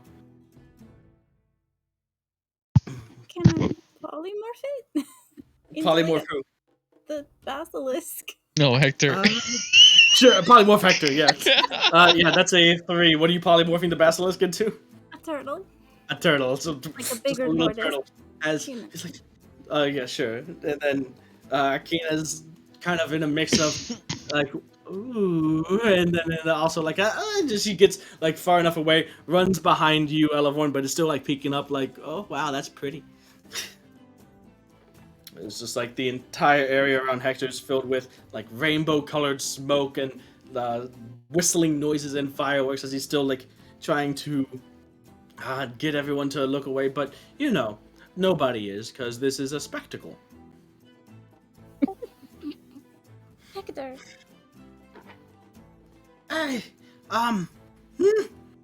You're kind of in the middle of something. It's a turtle now.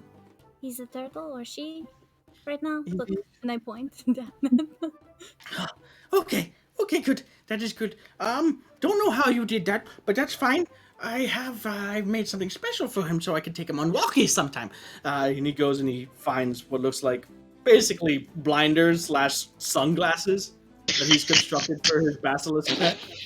Oh, okay. So, I mean, I can change him back when you're ready. I just didn't want. Okay, yes. Go. Okay, so I do that. And the glasses are on. It isn't exactly how I planned it, but okay. I'm okay with it. Effective and stylish. I like it. Well, I do have you guys to thank for this. And him. I'm glad. I mean, I'm kind of sad that sometimes when I remember that we ate his brother or sister, but Wait, you ate one? Oh yeah, remember I made the eggs and I gave it to you guys. Wasn't it wrong? You ate it? What? One of you guys had basilisk eggs. It was everybody except Eleanor. Yeah.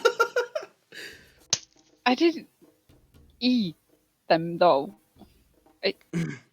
Yeah, you had it. It was like, a kind of like a chalky taste.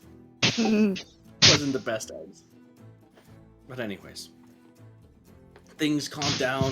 Eventually, people do gather and it's like, oh, what's up with the cake? And then Girana's father seems just kind of deflated. Like, He was, well, and he kind of explains what was going on and to some people, like one-on-one. And Hector walks up. Can I have a piece of cake? Joanna's father kind of just glares at him and but he's just defeated at this point. He's like, yeah, whatever, and slices him off like a bit of the toe. And as he does, you could see, a normal sized shoe just baked in with the cake. Oh my god.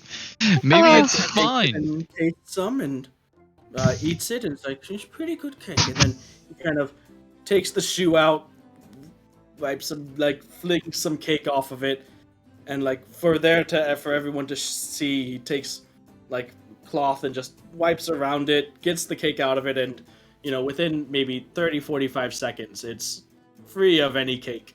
Looks completely new. Oh. That's one way to present it.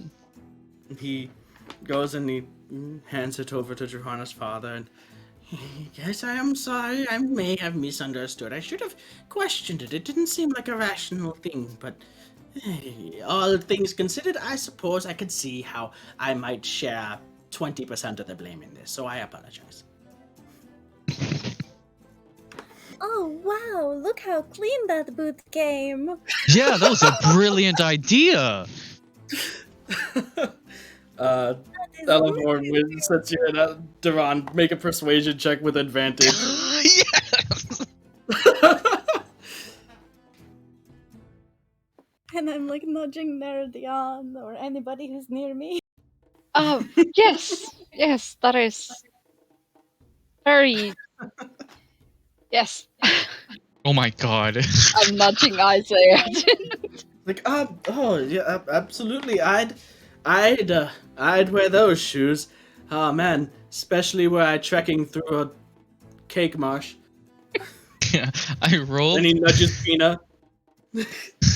I rolled a 1 and a 14. What? I rolled a 1 and a 14. Well, that's good. Oh my god. People are kind of very strange way of presenting this, but also effective. I saw that shoe is clean. It's does it work for things other than cake? And then Joanna's father goes into the full-on sales pitch mode, oh, absolutely. Takes some dirt and mud that's on the ground around and goes into the full as people are walking around. It's your work shoes, your work boots, never again will you have to worry about cleaning them. Just a simple wipe at the end of a hard day's work and they're good as new.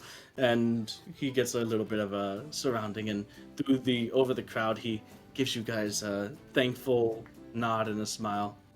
I want to buy some of the stuff. Some of the shoes? No, he's selling the shoes or the product. Well, he is selling the shoes, but yeah, he would have, some of the oils as well. Maybe not on him. I don't think they baked the oil into the cake. Hopefully not. But if he has the oil with him there to sell, I'll buy some of the oil. Okay. Yeah, sure. For itself, per shoe, a silver piece, so 2 silver for. Who counts these things? I'm just gonna give him 1 gold. I don't deal in silver and copper. Just give it to me in full pieces. All right. Let's see. What was that D100, Cyril? 59. 59. All right. So, I'll say, over the course of you playing this game, you come out with, say, I don't know, 2 full gold pieces over the course of all this that you've been playing, more than you had entered with. Because you're playing with small silver bits and whatever, but accumulating a good winning before, some of the people who run the games of chance are maybe let someone else have a turn. That sounds good. 2 gold. All right. 2 gold doubloons. We take those. The 2 gold doubloons. All right.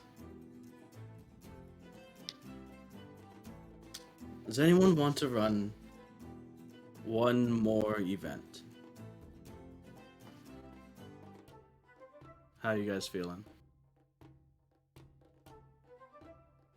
Yeah. I mean, I'm for it.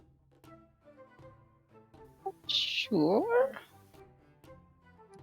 Alright, so after all this, you can see that there are plenty of things that are now in full effect. You can see that the jousts are underway, not with, deadly weapons. It seems like the lances are very heavily cushioned at the end, although some people do end up taking pretty nasty falls. It's not a stab through die type jousting event, But at one end, a large section of the of this park, this field, has been sort of roped off and set aside for a certain event. And as you guys are kind of walking towards it, you are approached by a man dressed in pretty gaudy outfit. It looks like he tried too hard to be fancy. Like, hello. Can I bother you fine people for a moment? It's just we need. It looks like there are a couple couples here, and we need a couple couples to get our event started. Would you be interested in joining? I'll look at Isaiah. Isaiah, it's like, well, what is it? I was like, it's the inaugural, the first ever conquests and couples obstacle course. Trust me, it's a test of love, trust, and teamwork. And the winner will be named the inaugural conquests couple, and there's a fabulous prize for the winning team.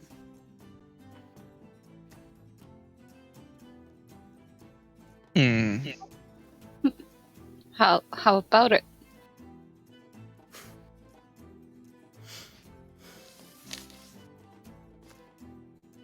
I mean, sure. I mean, I'm down for it, but what about you, Isaiah? No, absolutely. Sounds like fun. And then he kind of looks over towards Durand and Elevorn. Looks like we'll be competing then.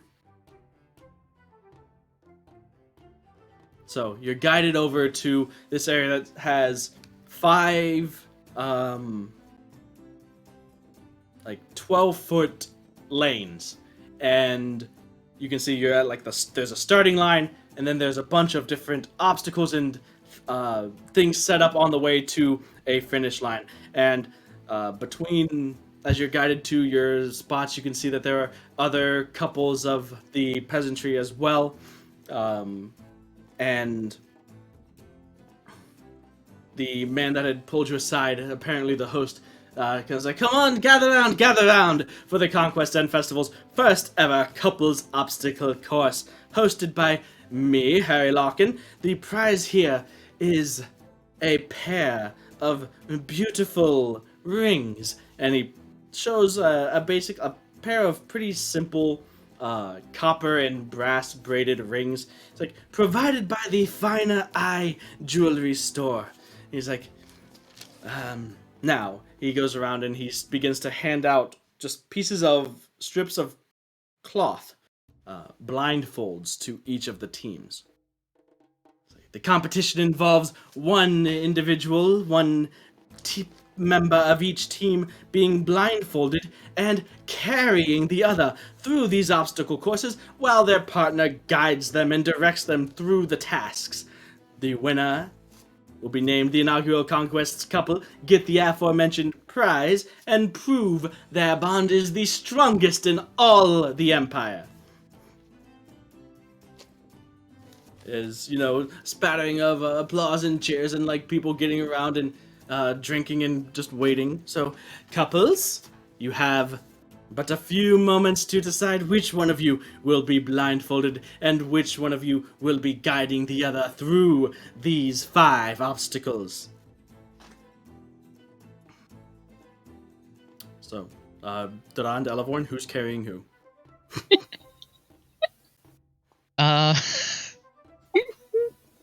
I think this is pretty obvious. Okay. Yeah, Elevorn Eleanor is wild shapes into a bear, and Durand what? Alright, so Elevorn, you help Durand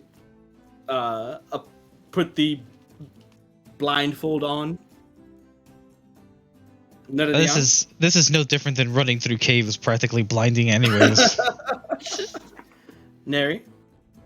I might have joked about it carrying you and stuff like that, but well, I mean, I How do you saw you want in to- that tug of war. If your muscles have come back, I have no problems admitting that you are certainly the stronger of us two. I'm gonna like, how do I Believe me, explain? that- I'm like making. I can handle it. My pride can handle it. I don't. It's all good. If it's all right with you. Yeah, it is, of course. I'm just trying to check if, yeah, I think I'm good to go. Well, then he takes the blindfold, walks around behind you, and affixes it to your eyes. After the one who sets up this, Harry walks around and makes sure that everyone is properly blindfolded, which you all are. Durand, Elevorn, how are you being carried, I guess? I imagine that Isaiah is just being carried baby style, like the picture. So. It's a princess style. It's called princess style. Sure, princess style. That's better. Okay, so That's even worse.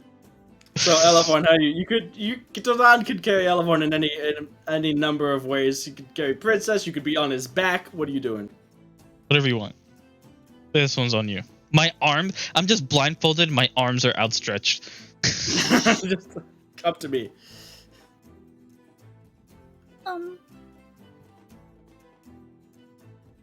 I mean, would like on your back be easier, so you can move easier, or would that be what is your arms are free kind of? Oh, anything is fine, really. I promise. It'll be easy. But my dress is a little weird for that, so maybe the other way is better.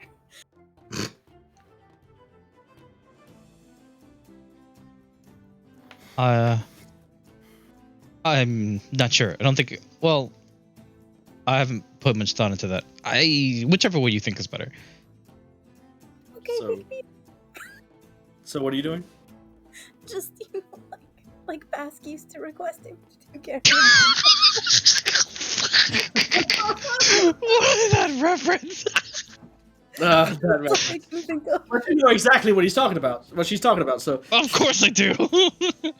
it's noted that the blindfolded contestant must carry their partner between each obstacle. At each obstacle, it is up to you. You may place your partner down to accomplish the tasks laid out, but then you must pick up your partner again to head to the next one. Those being carried, guide your partners well. Those carrying them, don't stumble or drop them. If you stray outside of the bounds of your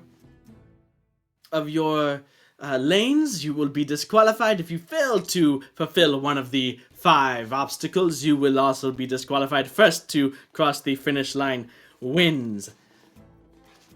Now, on your mark, and Isaiah looks over as they're in the lane next to you guys. To you, Elevorn, both of you being carried princess style, I guess. He looks over and almost like an eye of competition. Good luck, Elevorn, Durand. They really want to win. We got to win. Sure thing. Get set. And Isaiah talks to you, Neridian. You trust me. Of course.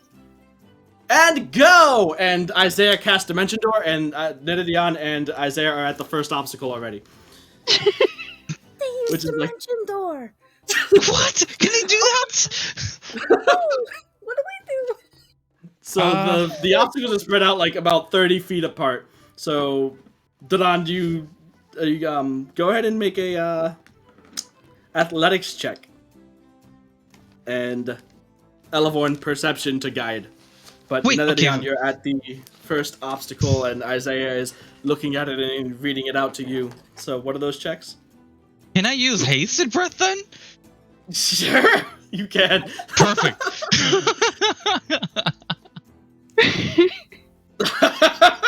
Oh. So instantly, in this like contest of the peasantry, there's a mage that just teleports, and then Duen, who just turns into like a blur of blue, leaving the like sort of struggling, maybe out of shape other contestants just to stumble their way towards the first obstacle. What was the rule? Oh wait, did I have to roll? Athletics. Okay, Yeah, okay. athletics. Athletics. 21 total. 21. Okay, so that's you guiding.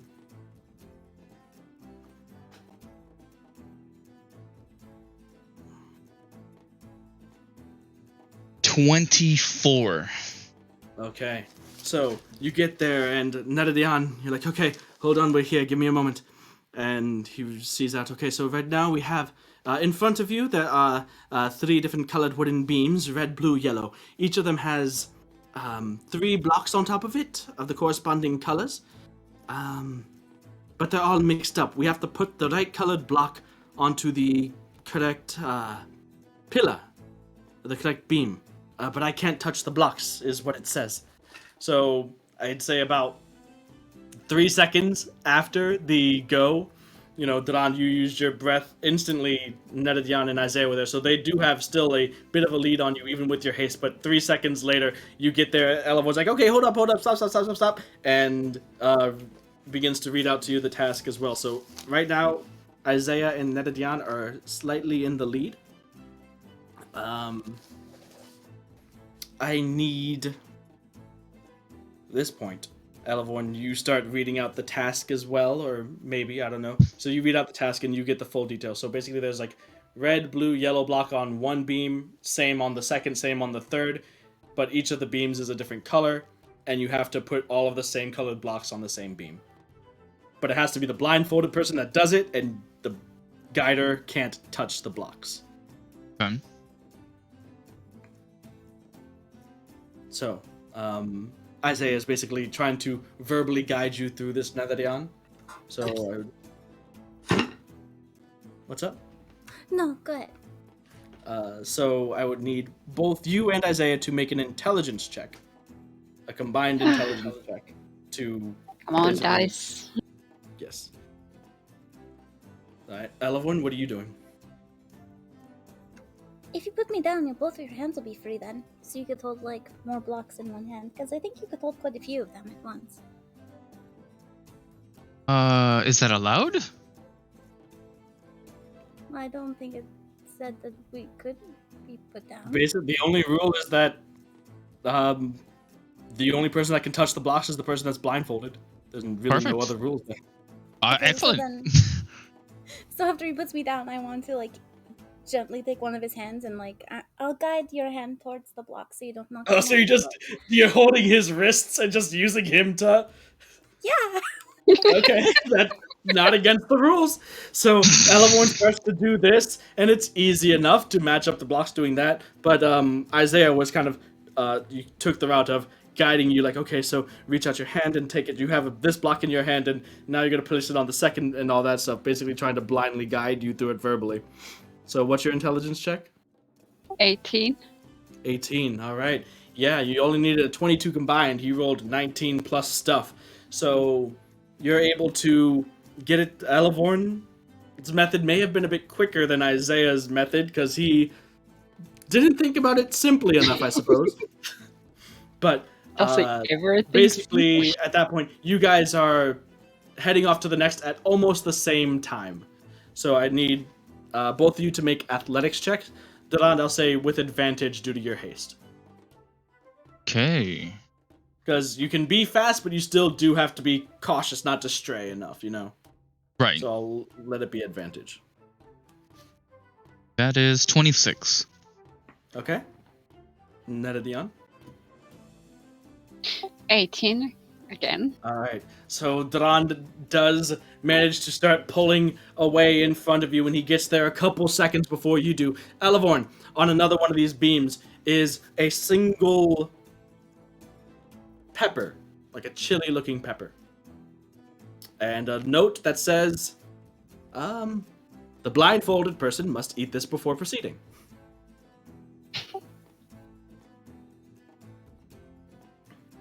I say. It says it's a pepper. It might be spicy. Maybe I could use prestidigitation on it to make it not so spicy. Sure. I trust you. Go Flavor it ahead. like sweet. Does that work for the stuff inside of it? Does it flavor the? Does it change the nature of the pepper? Does it remove the capsaicin from it? Like, is that? We don't know. It could have like We're a about to sweet find out. texture, but I feel like it would still burn. I don't feel like you get rid of the spiciness. I think that's. I feel like it's like, you. seasoning kind of, Well, we could put it in the Danish. Just stuff it in a pastry and feed it to them. Okay. Sure. Isaiah gets there. It's like, all right, darling, you have to eat this pepper, I suppose, and open up. Doesn't even get down out of you. Just reaches over, grabs it, and feeds you Yeah, the pepper. that's fine. I'll. He's like, gom. I need the blindfolded to make a Constitution saving throw, as it is spicy. Constitution, though. I do. Yeah, like, you're gonna be okay. I believe in you, So we can add a D4.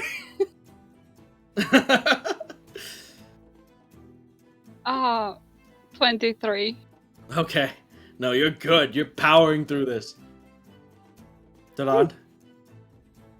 Plus 2, 25.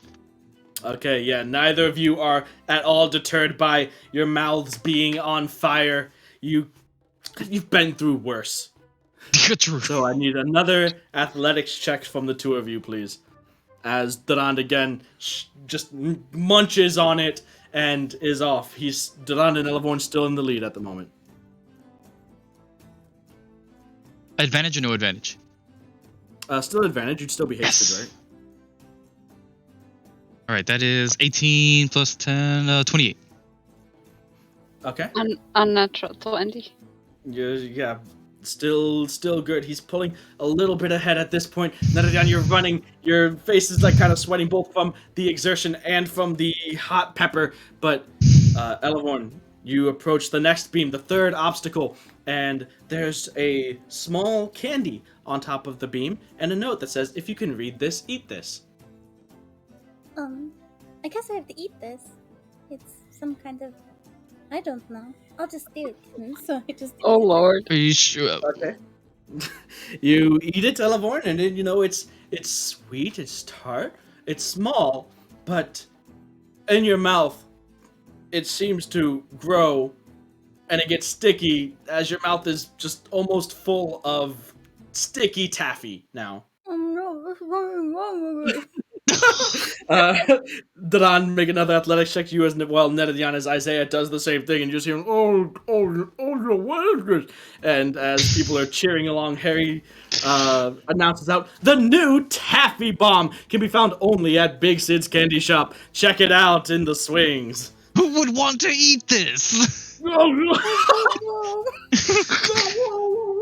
So I need athletics checks from Durand and Netadian, and strength checks to overcome the taffy from Elevorn and Isaiah. 21. Okay. Still advantage. 25. Okay. It's a 13. 13. What kind of taffy is that? It's a lot of taffy. So her your teeth are sticking together. It's hard. Your jaw is sore from trying to chew it, and unfortunately, you are not able to. By the time that Duran gets to the next obstacle, you can't cohesively. You can't speak cohesively. Your mouth is stuck shut. You can only get mumble. It's very garbled and near impossible for Duran to understand you. Oh. No. Isaiah does meet it. The DC was a 14, so unfortunate. Oh, So at the next one, on this stretch, the fourth obstacle is a letter that says, "Now read me." And you open it up, Elevorn and Isaiah, and in the letter are instructions for the blindfolded person to spin in place 10 times before proceeding. Okay, so The reader may not touch the blindfolded person. So, Isaiah, you guys are a solid, like, almost half obstacle behind Elevorn and Durand at this point. But Elevorn and Durand, you'll need to both make intelligence checks to convey and understand each other. can I just turn into a bear to finish eating the taffy? Sure. Okay, I'm gonna do You could that. alter yourself to just have a bare head if you wanted to go weirder. Oh yeah, I guess I could do that. What the? So Elevorn's like, and then all of a sudden, just alter self, just bare head off this little elf girl. No, no, no, no. I should have blindfolded, so I don't know. Oh my god!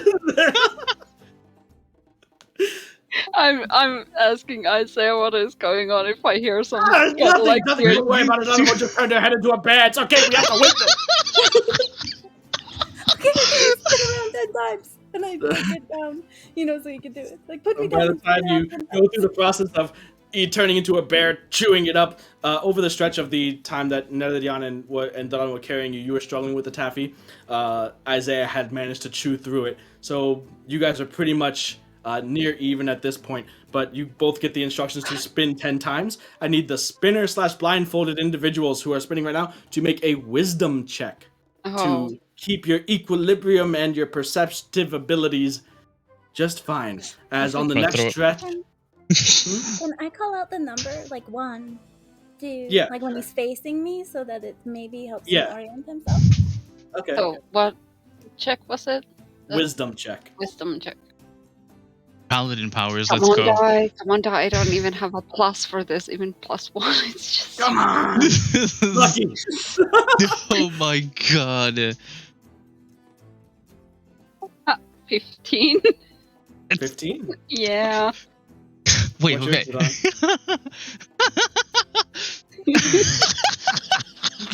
I'm thinking about it. I'm laughing because it's funny, but it's like my aura gives you a +2 to friends.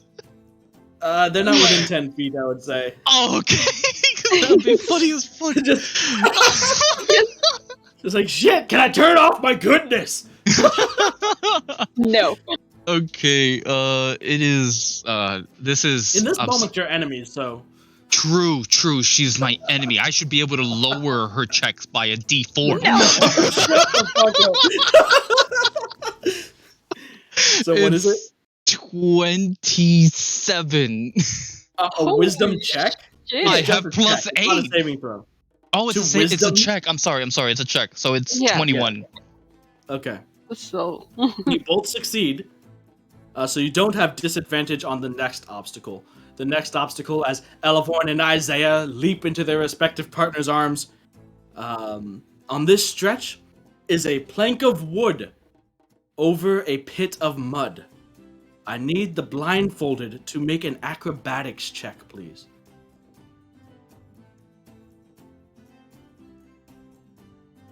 Just straight. Straight acrobatics. That is 12. Okay. 23. 23. Along the planks, Dran, you're still slightly dizzy, not too much, but you try to keep heading straight. Elevorn, you notice Dran veering off and actually isn't able to maintain his balance entirely. I'll need Durand and Elevorn to make dexterity saving throws, please. As Duran, you begin to trip and fall, and you feel a bit of your boot hit something slick like mud, and you're not able to totally catch yourself. That foot slips backwards as well, and you're in the process of falling. 24. 24. Mine was a natural 20, but the total Nice. was 23. So, just readjusting the balance. Duran falls. You guys manage to catch yourself each. One arm from Elevorn, one arm for Duran in the muck. But you manage to prevent yourselves from falling. Duran, you get back up. Elevorn guides you back onto the plank, and you finish off the obstacle, although a bit more dirty for wear. But Netadion and Isaiah have taken a slight lead going into the final obstacle. The last obstacle, you get to the pillar, and in a basket there are 6 oranges. Along the path to the finish are baskets on either side. Each one must get an orange in it. Also along the path are hurdles that need to be jumped. So, while guiding your blindfolded partner over the hurdles, you have to drop or throw the oranges into the baskets. So I'll need dexterity checks from both members. Oh no, Isaiah, why? Isaiah, how do you do this? Straight dex. Great dex.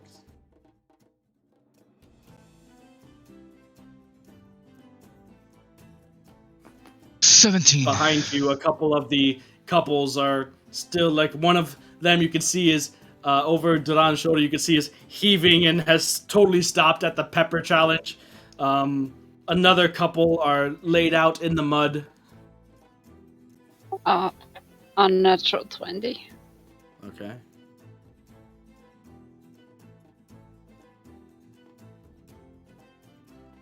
I got 17. Duran? 17. Everyone passes.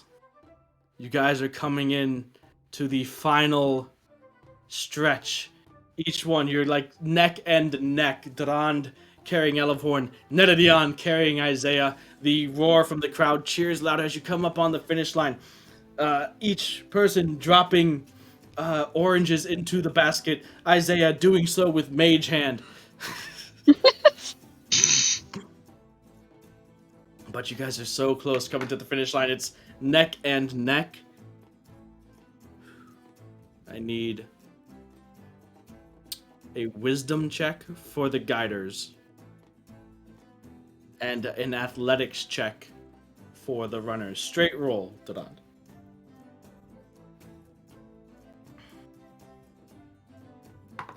That's the highest I can fucking roll. It's a 30. Jesus Christ! It's a natural 20 plus 10. Oh my god. Jesus. 22. 22. 21. Here's my 20. Look, oh, that's my 20 of the day. 18 for Isaiah. Combining the two, Durand and Elevorn managed to cross just before Isaiah and Netadion. You guys kind of come to the end and you keep running, and Isaiah kind of taps his no, we're done. I'll stop. You guys kind of stay and collapse a little bit to the ground. Both you, probably more than Isaiah, just breathing heavily, but a huge smile on Isaiah's face. Oh, Harry is standing there at the finish line. Just he looks kind of aghast at what he had just witnessed over the past 45 seconds, maybe. Well, there you have it. I'm sure none of you expected to see this set today at this year's Conquest and Festival. Congratulations to... What are you guys' names?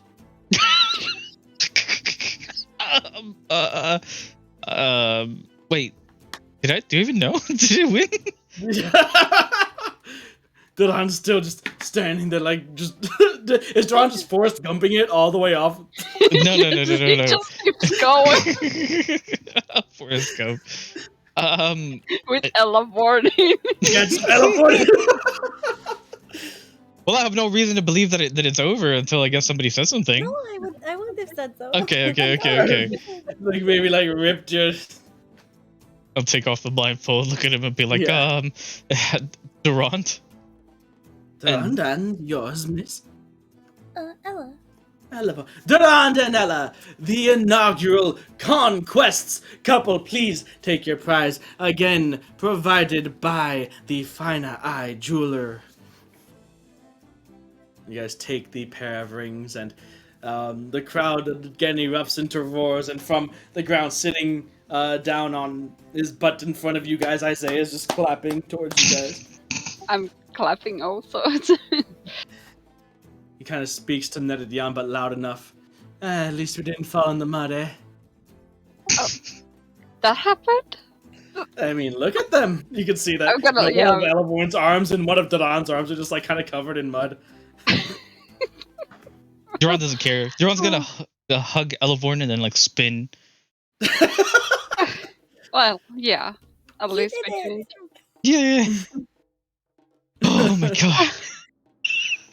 That was crazy. I'm exhausted. Sorry. What happened? But she turned her head into bear. I'm not even really surprised at this point. I could use another ale. Who wants one? Buy it for the Conquest's couple. I'll be buying you guys around. He kind of pulls Nedadian close and smiles towards her. I'll hug him. The smile is like, well, it was a good race. We'll get you next year.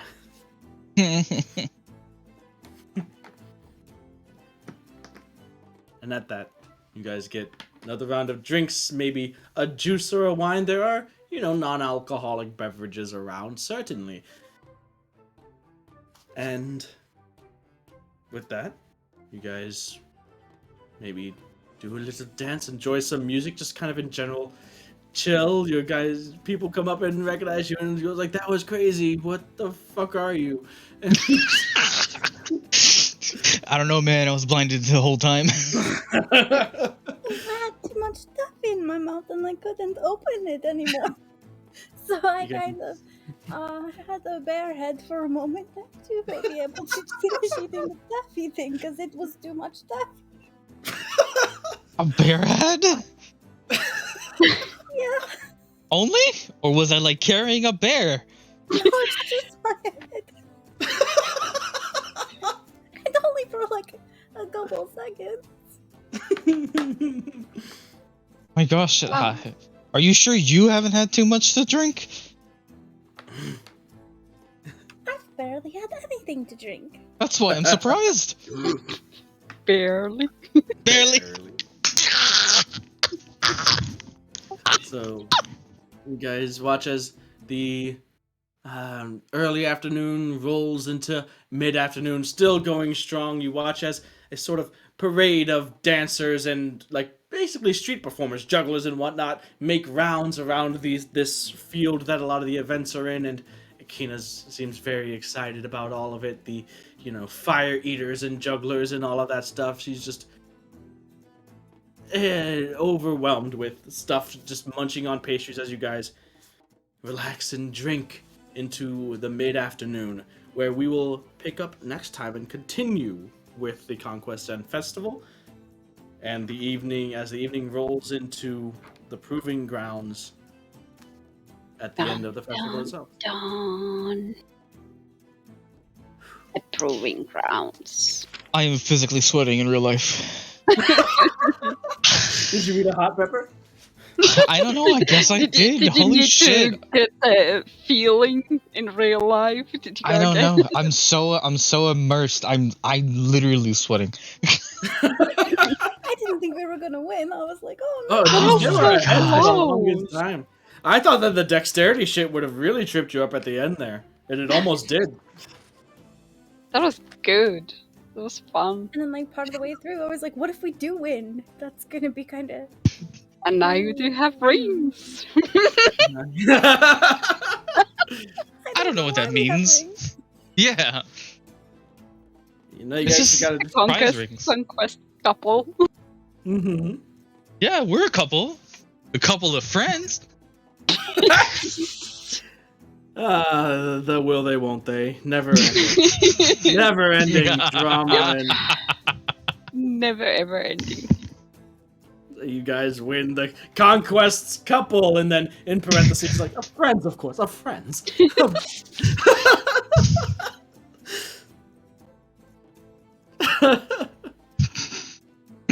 Oh dear. Elevorn over like circumventing the intelligence check by just being Duran's hands. That was great.